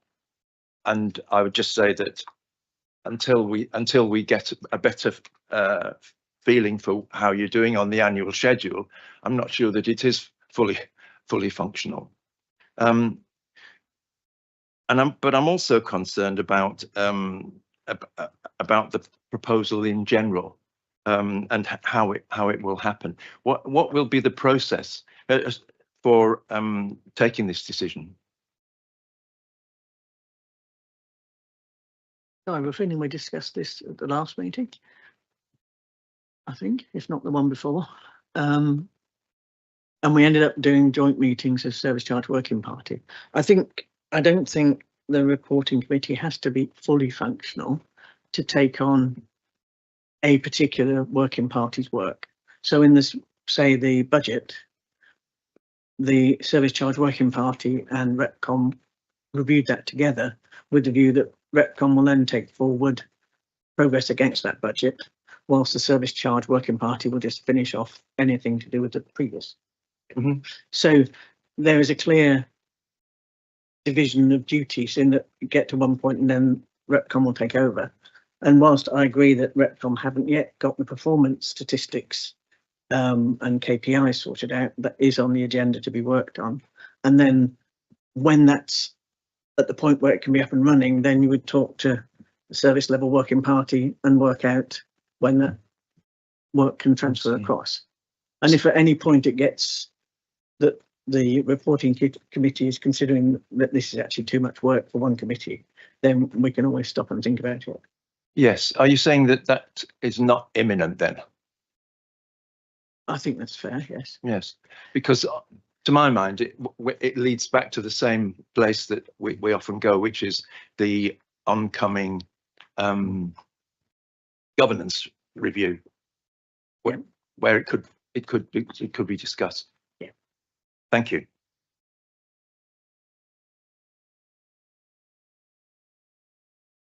Item 9 then is the update from the Director of Property and Estate Management of the Department.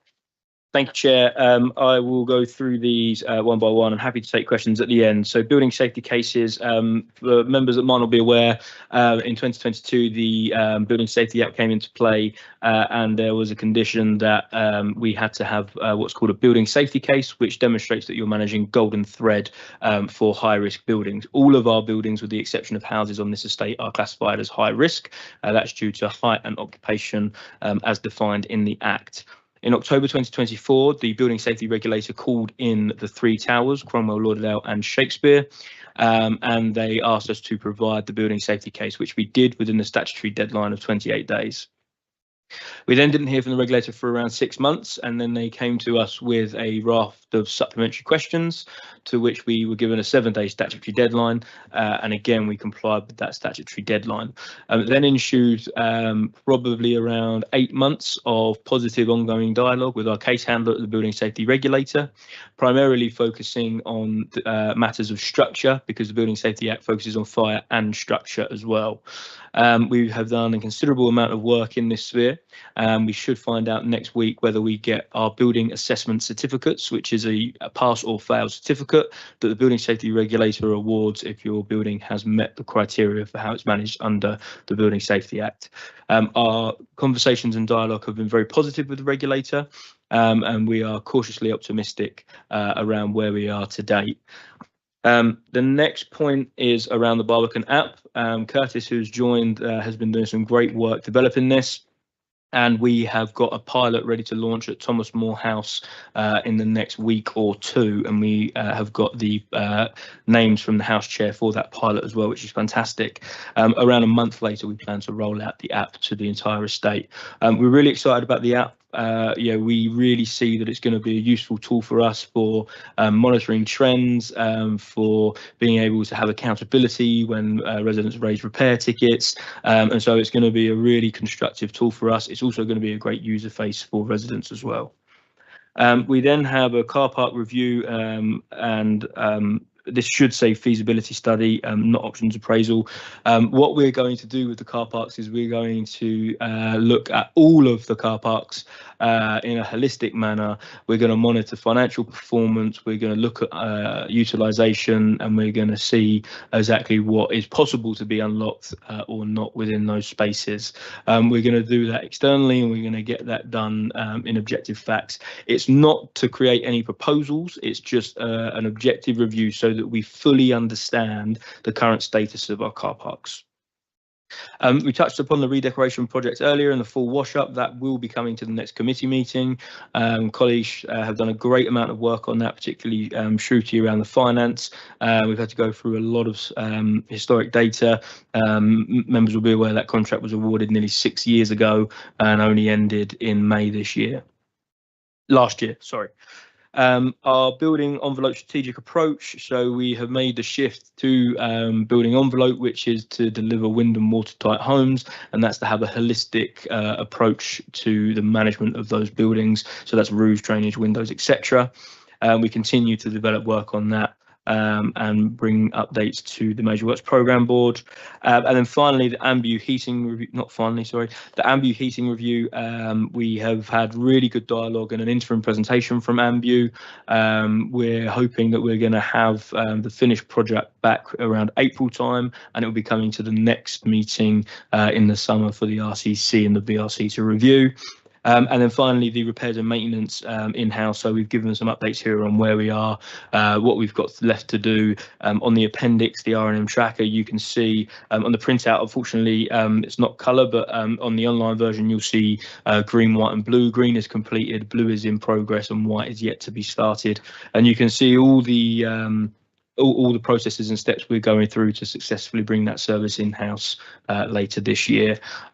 I've rattled through that. There's a lot more detail, but I'm happy to take any specific questions that members may have.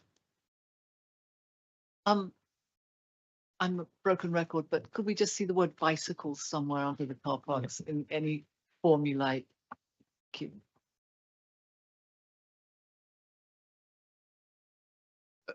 You'll be aware that under car parks, there are probably things like the police storage proposal. I wonder if you've got an update on that, which might help some of my residents. So the police storage proposals have been withdrawn from any papers to the RCC and Barbican Residential Committee this reporting round.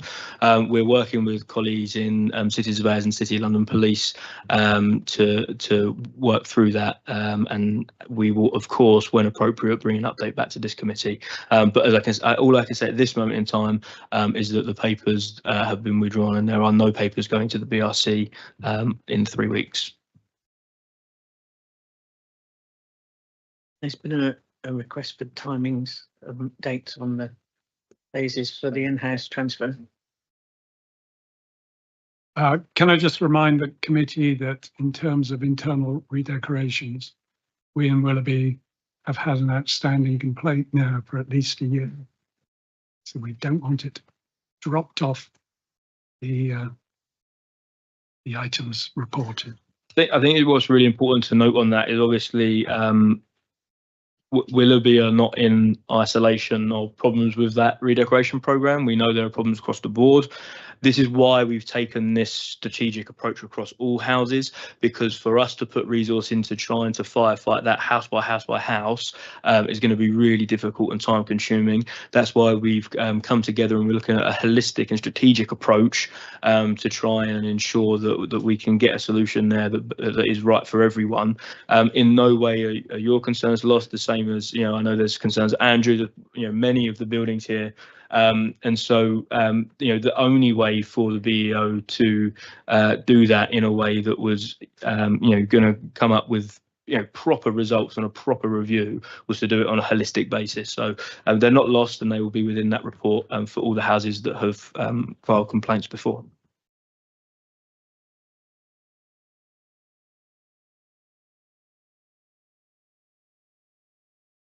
Sorry, Richard, have you got a question, or are you just getting ready for your report, which is the next item on the agenda? I'm ready when you are.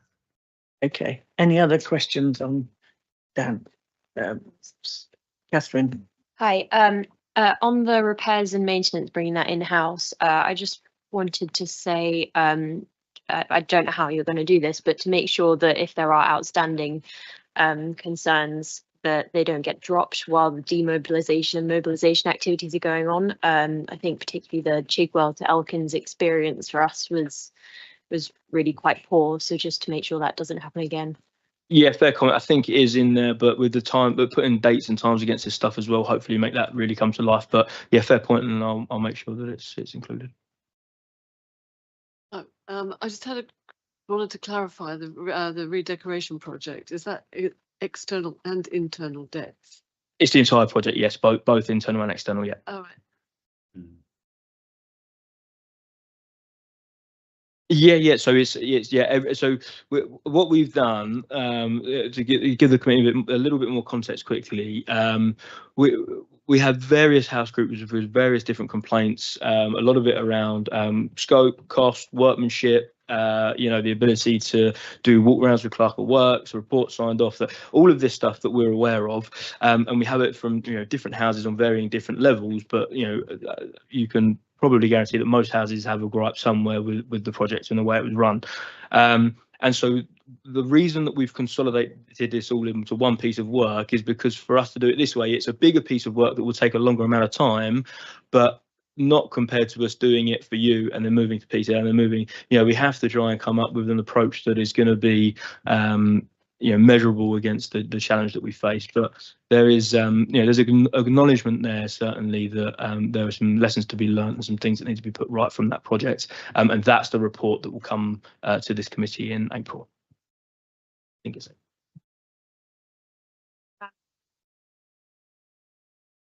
Correct. Yeah.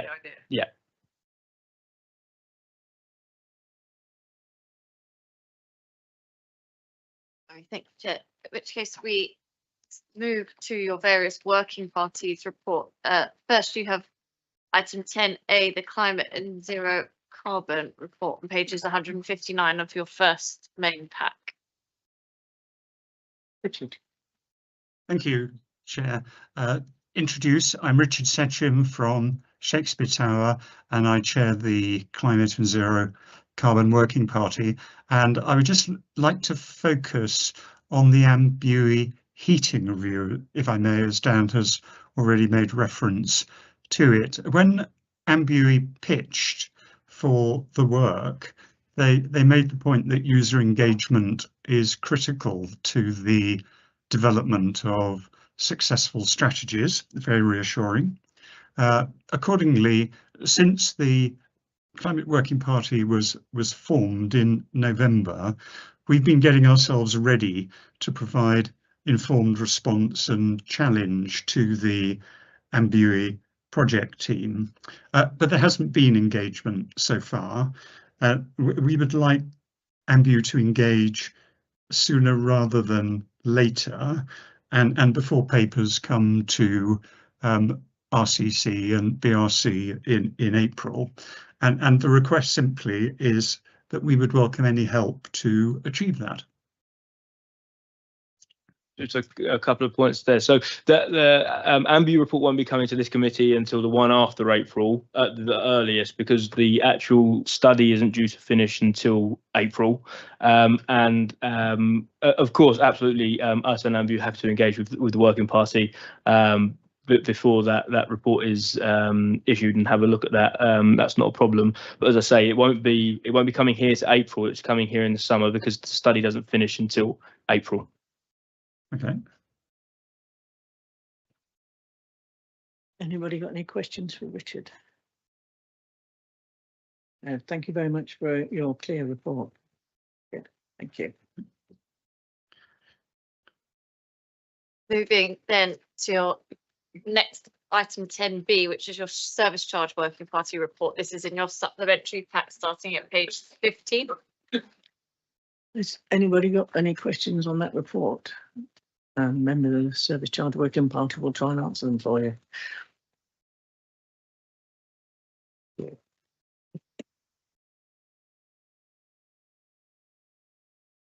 We will move on then. So item 10C is the Gardens Advisory Information Report. I understood that was to be an oral update. Thank you very much.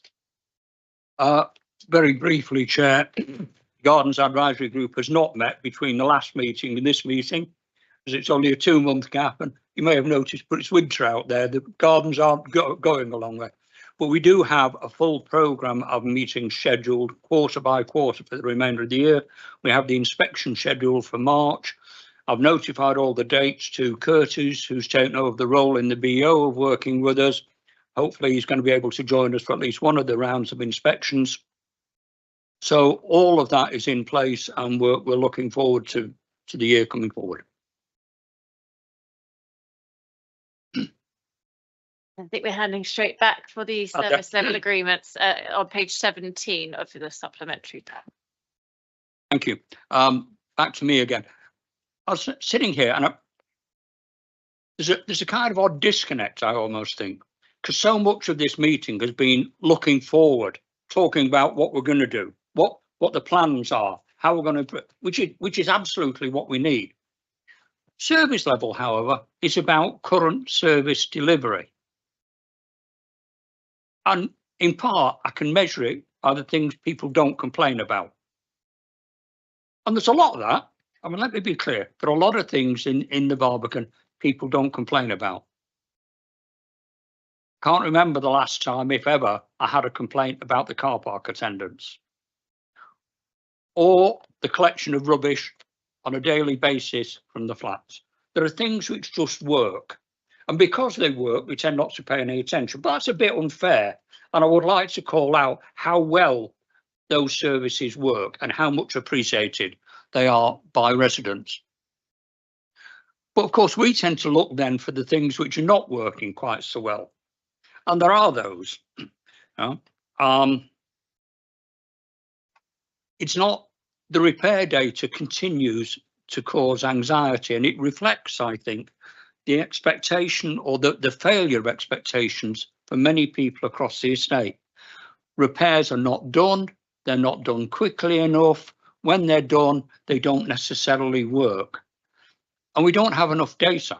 I can't tell you what proportion of repairs pass inspection.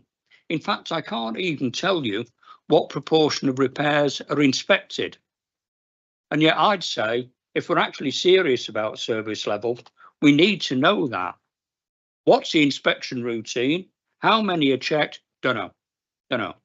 And in the meantime, we're continuing to fail to hit targets in terms of priorities.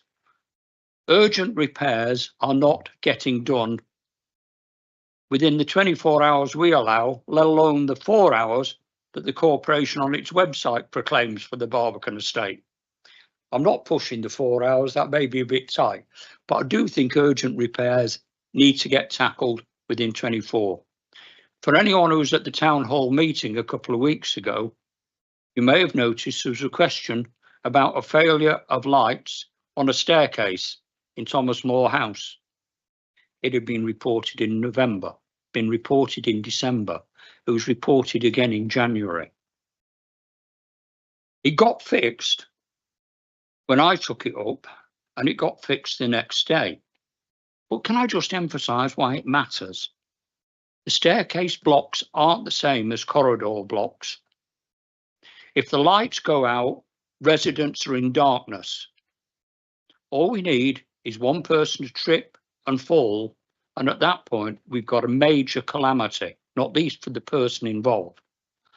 But we're not getting the sense of urgency we need through about some repairs. So I think what I'm saying is, yeah, there's lots of good things about service, but there are other areas where we've still got a lot of work to do. I'm not going to walk you through all of the report, but I just want to emphasise one or two bits. We were told at the last meeting, Service Level Working Party, that the priority system for repairs had been updated. We were promised a paper on that. The paper has not arrived. Messaging app, I'm delighted if it will be here in April, but I have to say it's been promised and promised. I'll hold my tongue and hope. Okay. And then things I really do want to applaud. I thought the BEO's response to the water crisis resulting from the leak in Aldersgate was brilliant. I can't praise it enough. I thought from beginning to end, the communication to residents, the provision of bottled water, the arrangement of alternative shower access, all of that. I thought it was excellent, right? I thought it's really good what the BO can do in a crisis. It is.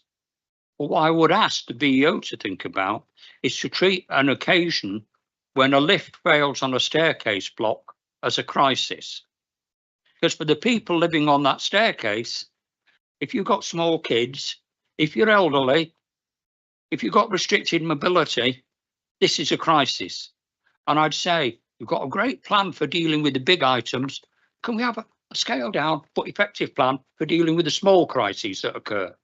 And that includes communication. Because I thought one of the things that bothered me about the Defoe House 10-week outage of a lift was there seemed to be very patchy communication with the residents on that block. Some got told stuff, some didn't.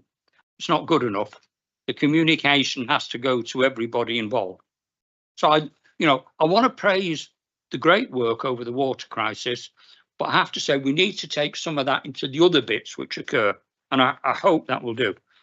And then just about the block inspections, I understand why you're pushing it back to April. I get it. In the meanwhile, there is no resident involvement. There's no other monitoring of cleaning or anything else. We need to move on. We need to be checking that the service delivered is the service promised.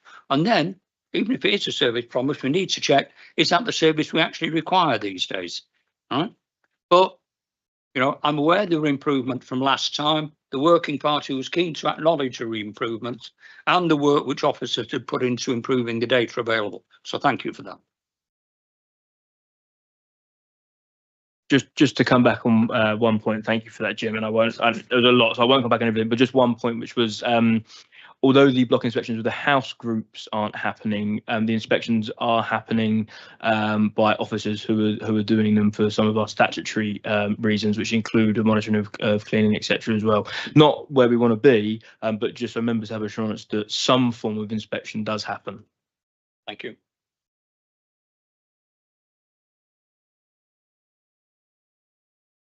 I'd just like to make a comment on the report that's just been given. I thought it was really interesting that you said that something had been brought up repeatedly. I think it was the lights maybe, or the lift, I'm not sure. But then when it was brought to your attention and you brought it to BO, it was actually it was acted on.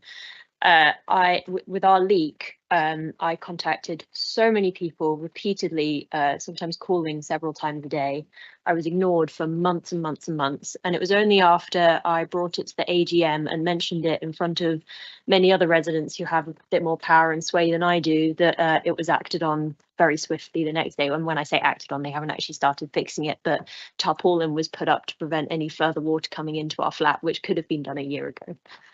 So I think there's also there's a really disconcerting sense that some residents have more powerful voices than others. And if you don't have a powerful voice, then what do you do? If I didn't go to that AGM, I don't think we'd be in a different position. So I'd just like to come back on that because there is no notion of one resident gets preferential treatment over another resident. I've committed, Catherine, and we spoke around getting a review of your timeline done. I became aware just before Christmas, and I think at the AGM you said it had been going on since February or March. Correct me if I'm wrong, around that time.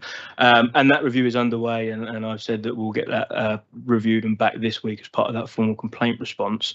But there is no notion of any resident gets preferential treatment. I need to look at where it was reported to, what's happened.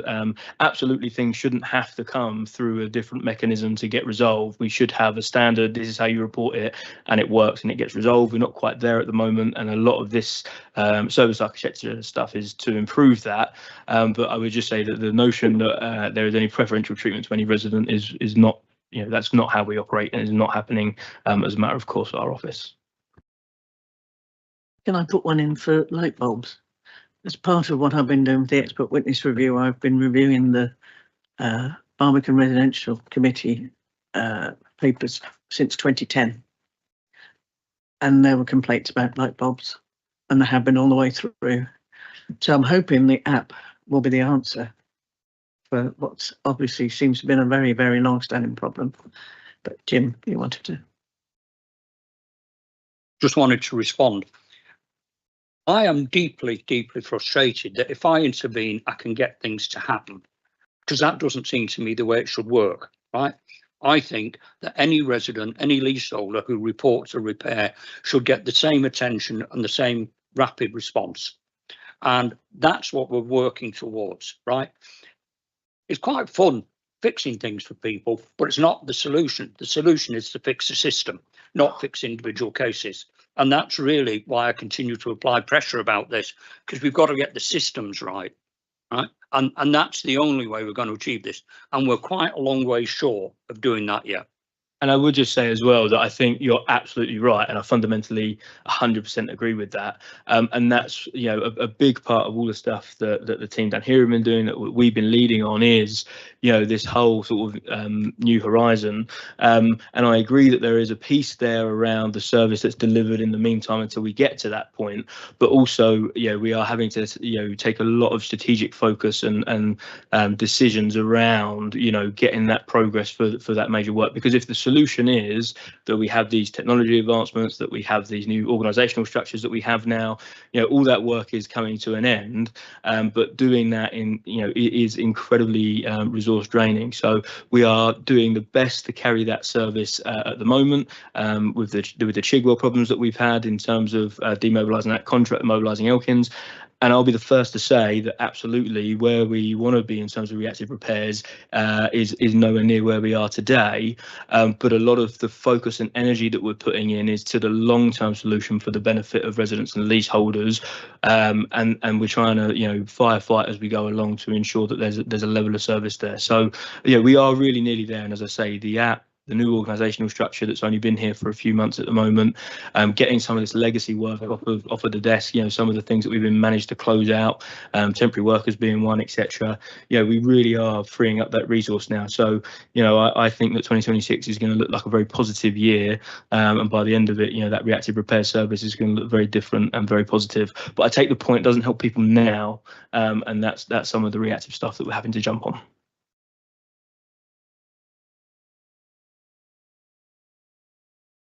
Just a very quick one. When you ring up for a repair or report something, can you ask the staff to give us the reference number? Because I always have to ask, and then they'll go, "Oh, hang on," and you know, about a minute and a half later, you're still hanging in there, going, "Hello, hello." So just so that we, you know, thank you.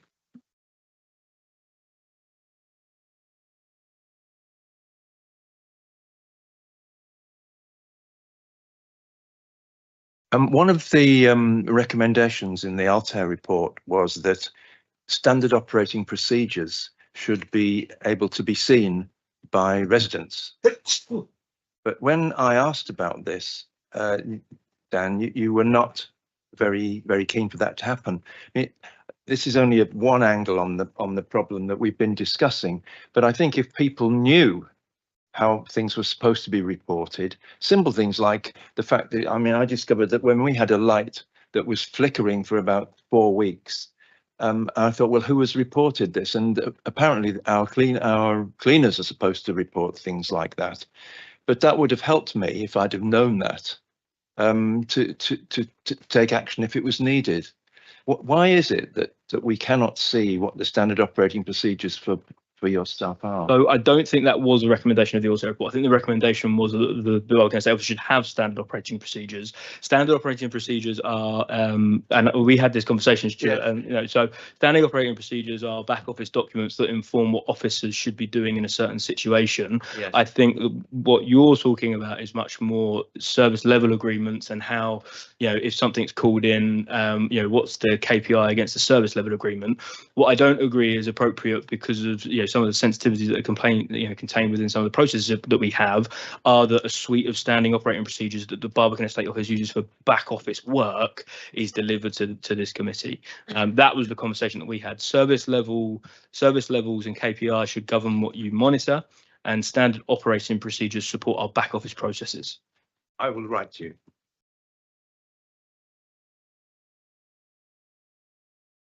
In which case we move on to item 11, which I believe is your outstanding actions report on page find it. 161.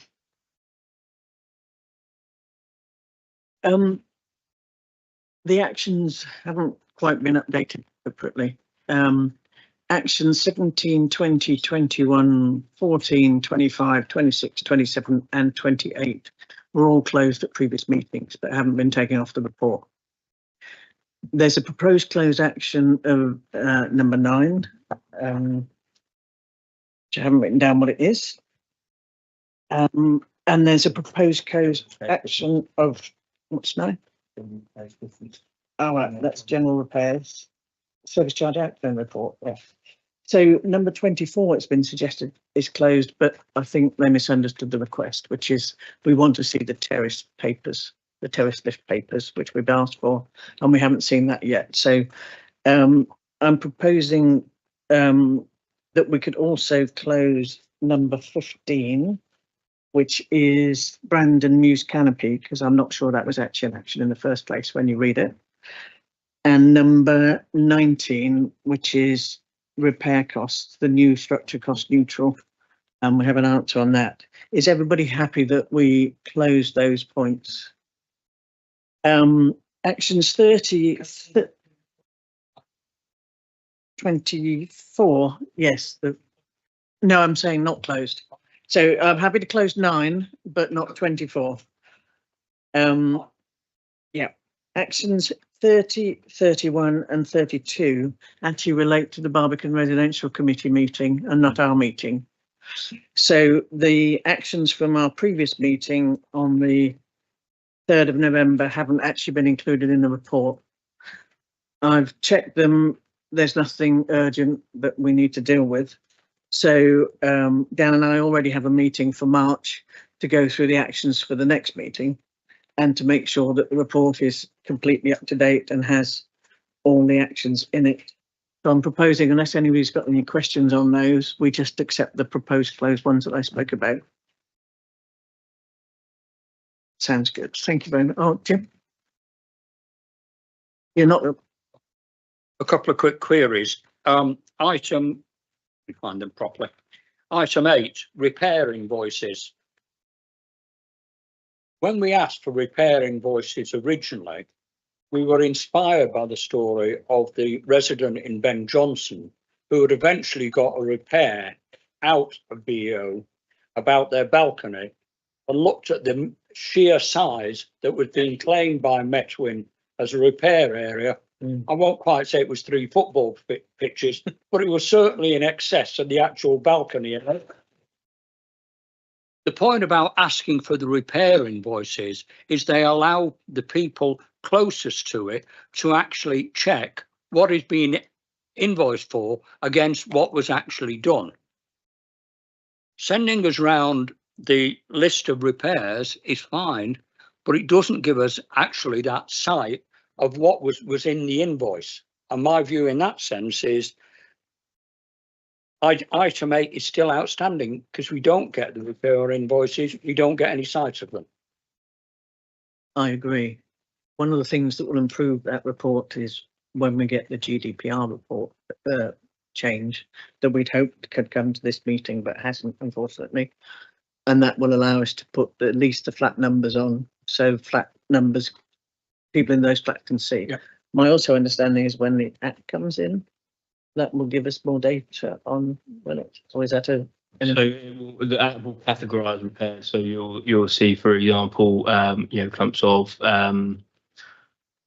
roof repairs, window lift outages. It will be clumped in that data format. I think what Jim is referring to, correct me if I'm wrong, Jim, is sort of almost like a in-depth, not in depth, but a note to say this repair was to do with 6 foot of XYZ.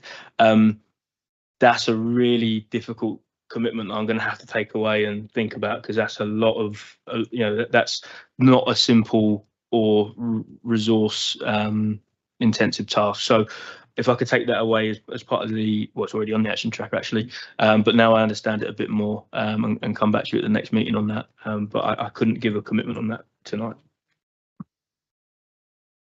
It helps. Can I just point out, when I read the corporation's website about Barbican repairs, It's fascinating because it says if I call in a repair, I should have it acknowledged in writing.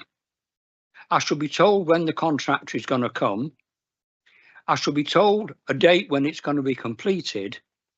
Yeah, I have to say, in my experience, none of these things occur. Jim, just to clarify, are you asking for, when you report an individual repair, to understand what's happened with your repair, or are you asking for, which is what I initially thought, a report to come to this committee that details every repair that's happened on the estate and exactly what it is? I understand there's a logistical problem in this. I'm not trying to make work, but I don't see that it's that difficult to send an invoice out to the householder. If you fix the balcony outside my flat, you could send me the invoice which you're proposing to pay. If someone is claiming that they fixed the door on my flat, you could send me the invoice. If I say no one has fixed a door and I never reported it, we've got a problem. If I do nothing about it, it gets paid. So I don't think we're necessarily in a position where we would necessarily send the invoice, but on the app, part of the functionality is that you have to agree that a repair has been carried out for it to be closed as a ticket. So I think that might, so it says, right, that we now believe this work is done. Can you confirm sort of transaction to cover that point for you? If not, we can take it offline, but yeah. We'll take it offline. I mean, that would be helpful. I don't think it covers the problem.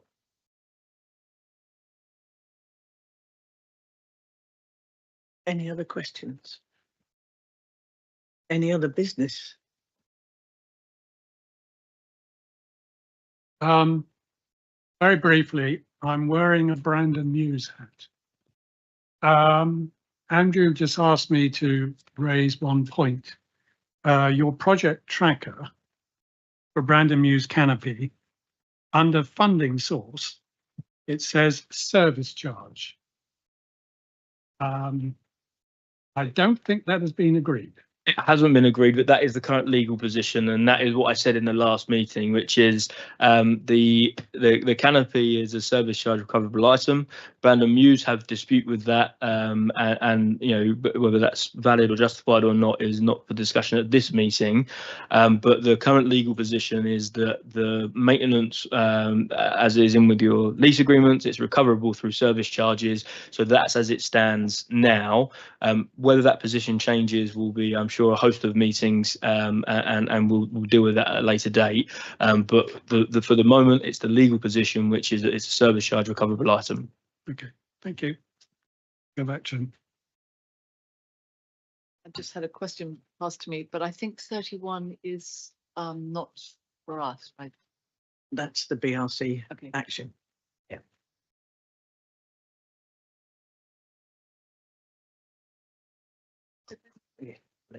Thank you, members. That concludes the meeting. I hope you have a wonderful evening and safe long journey home.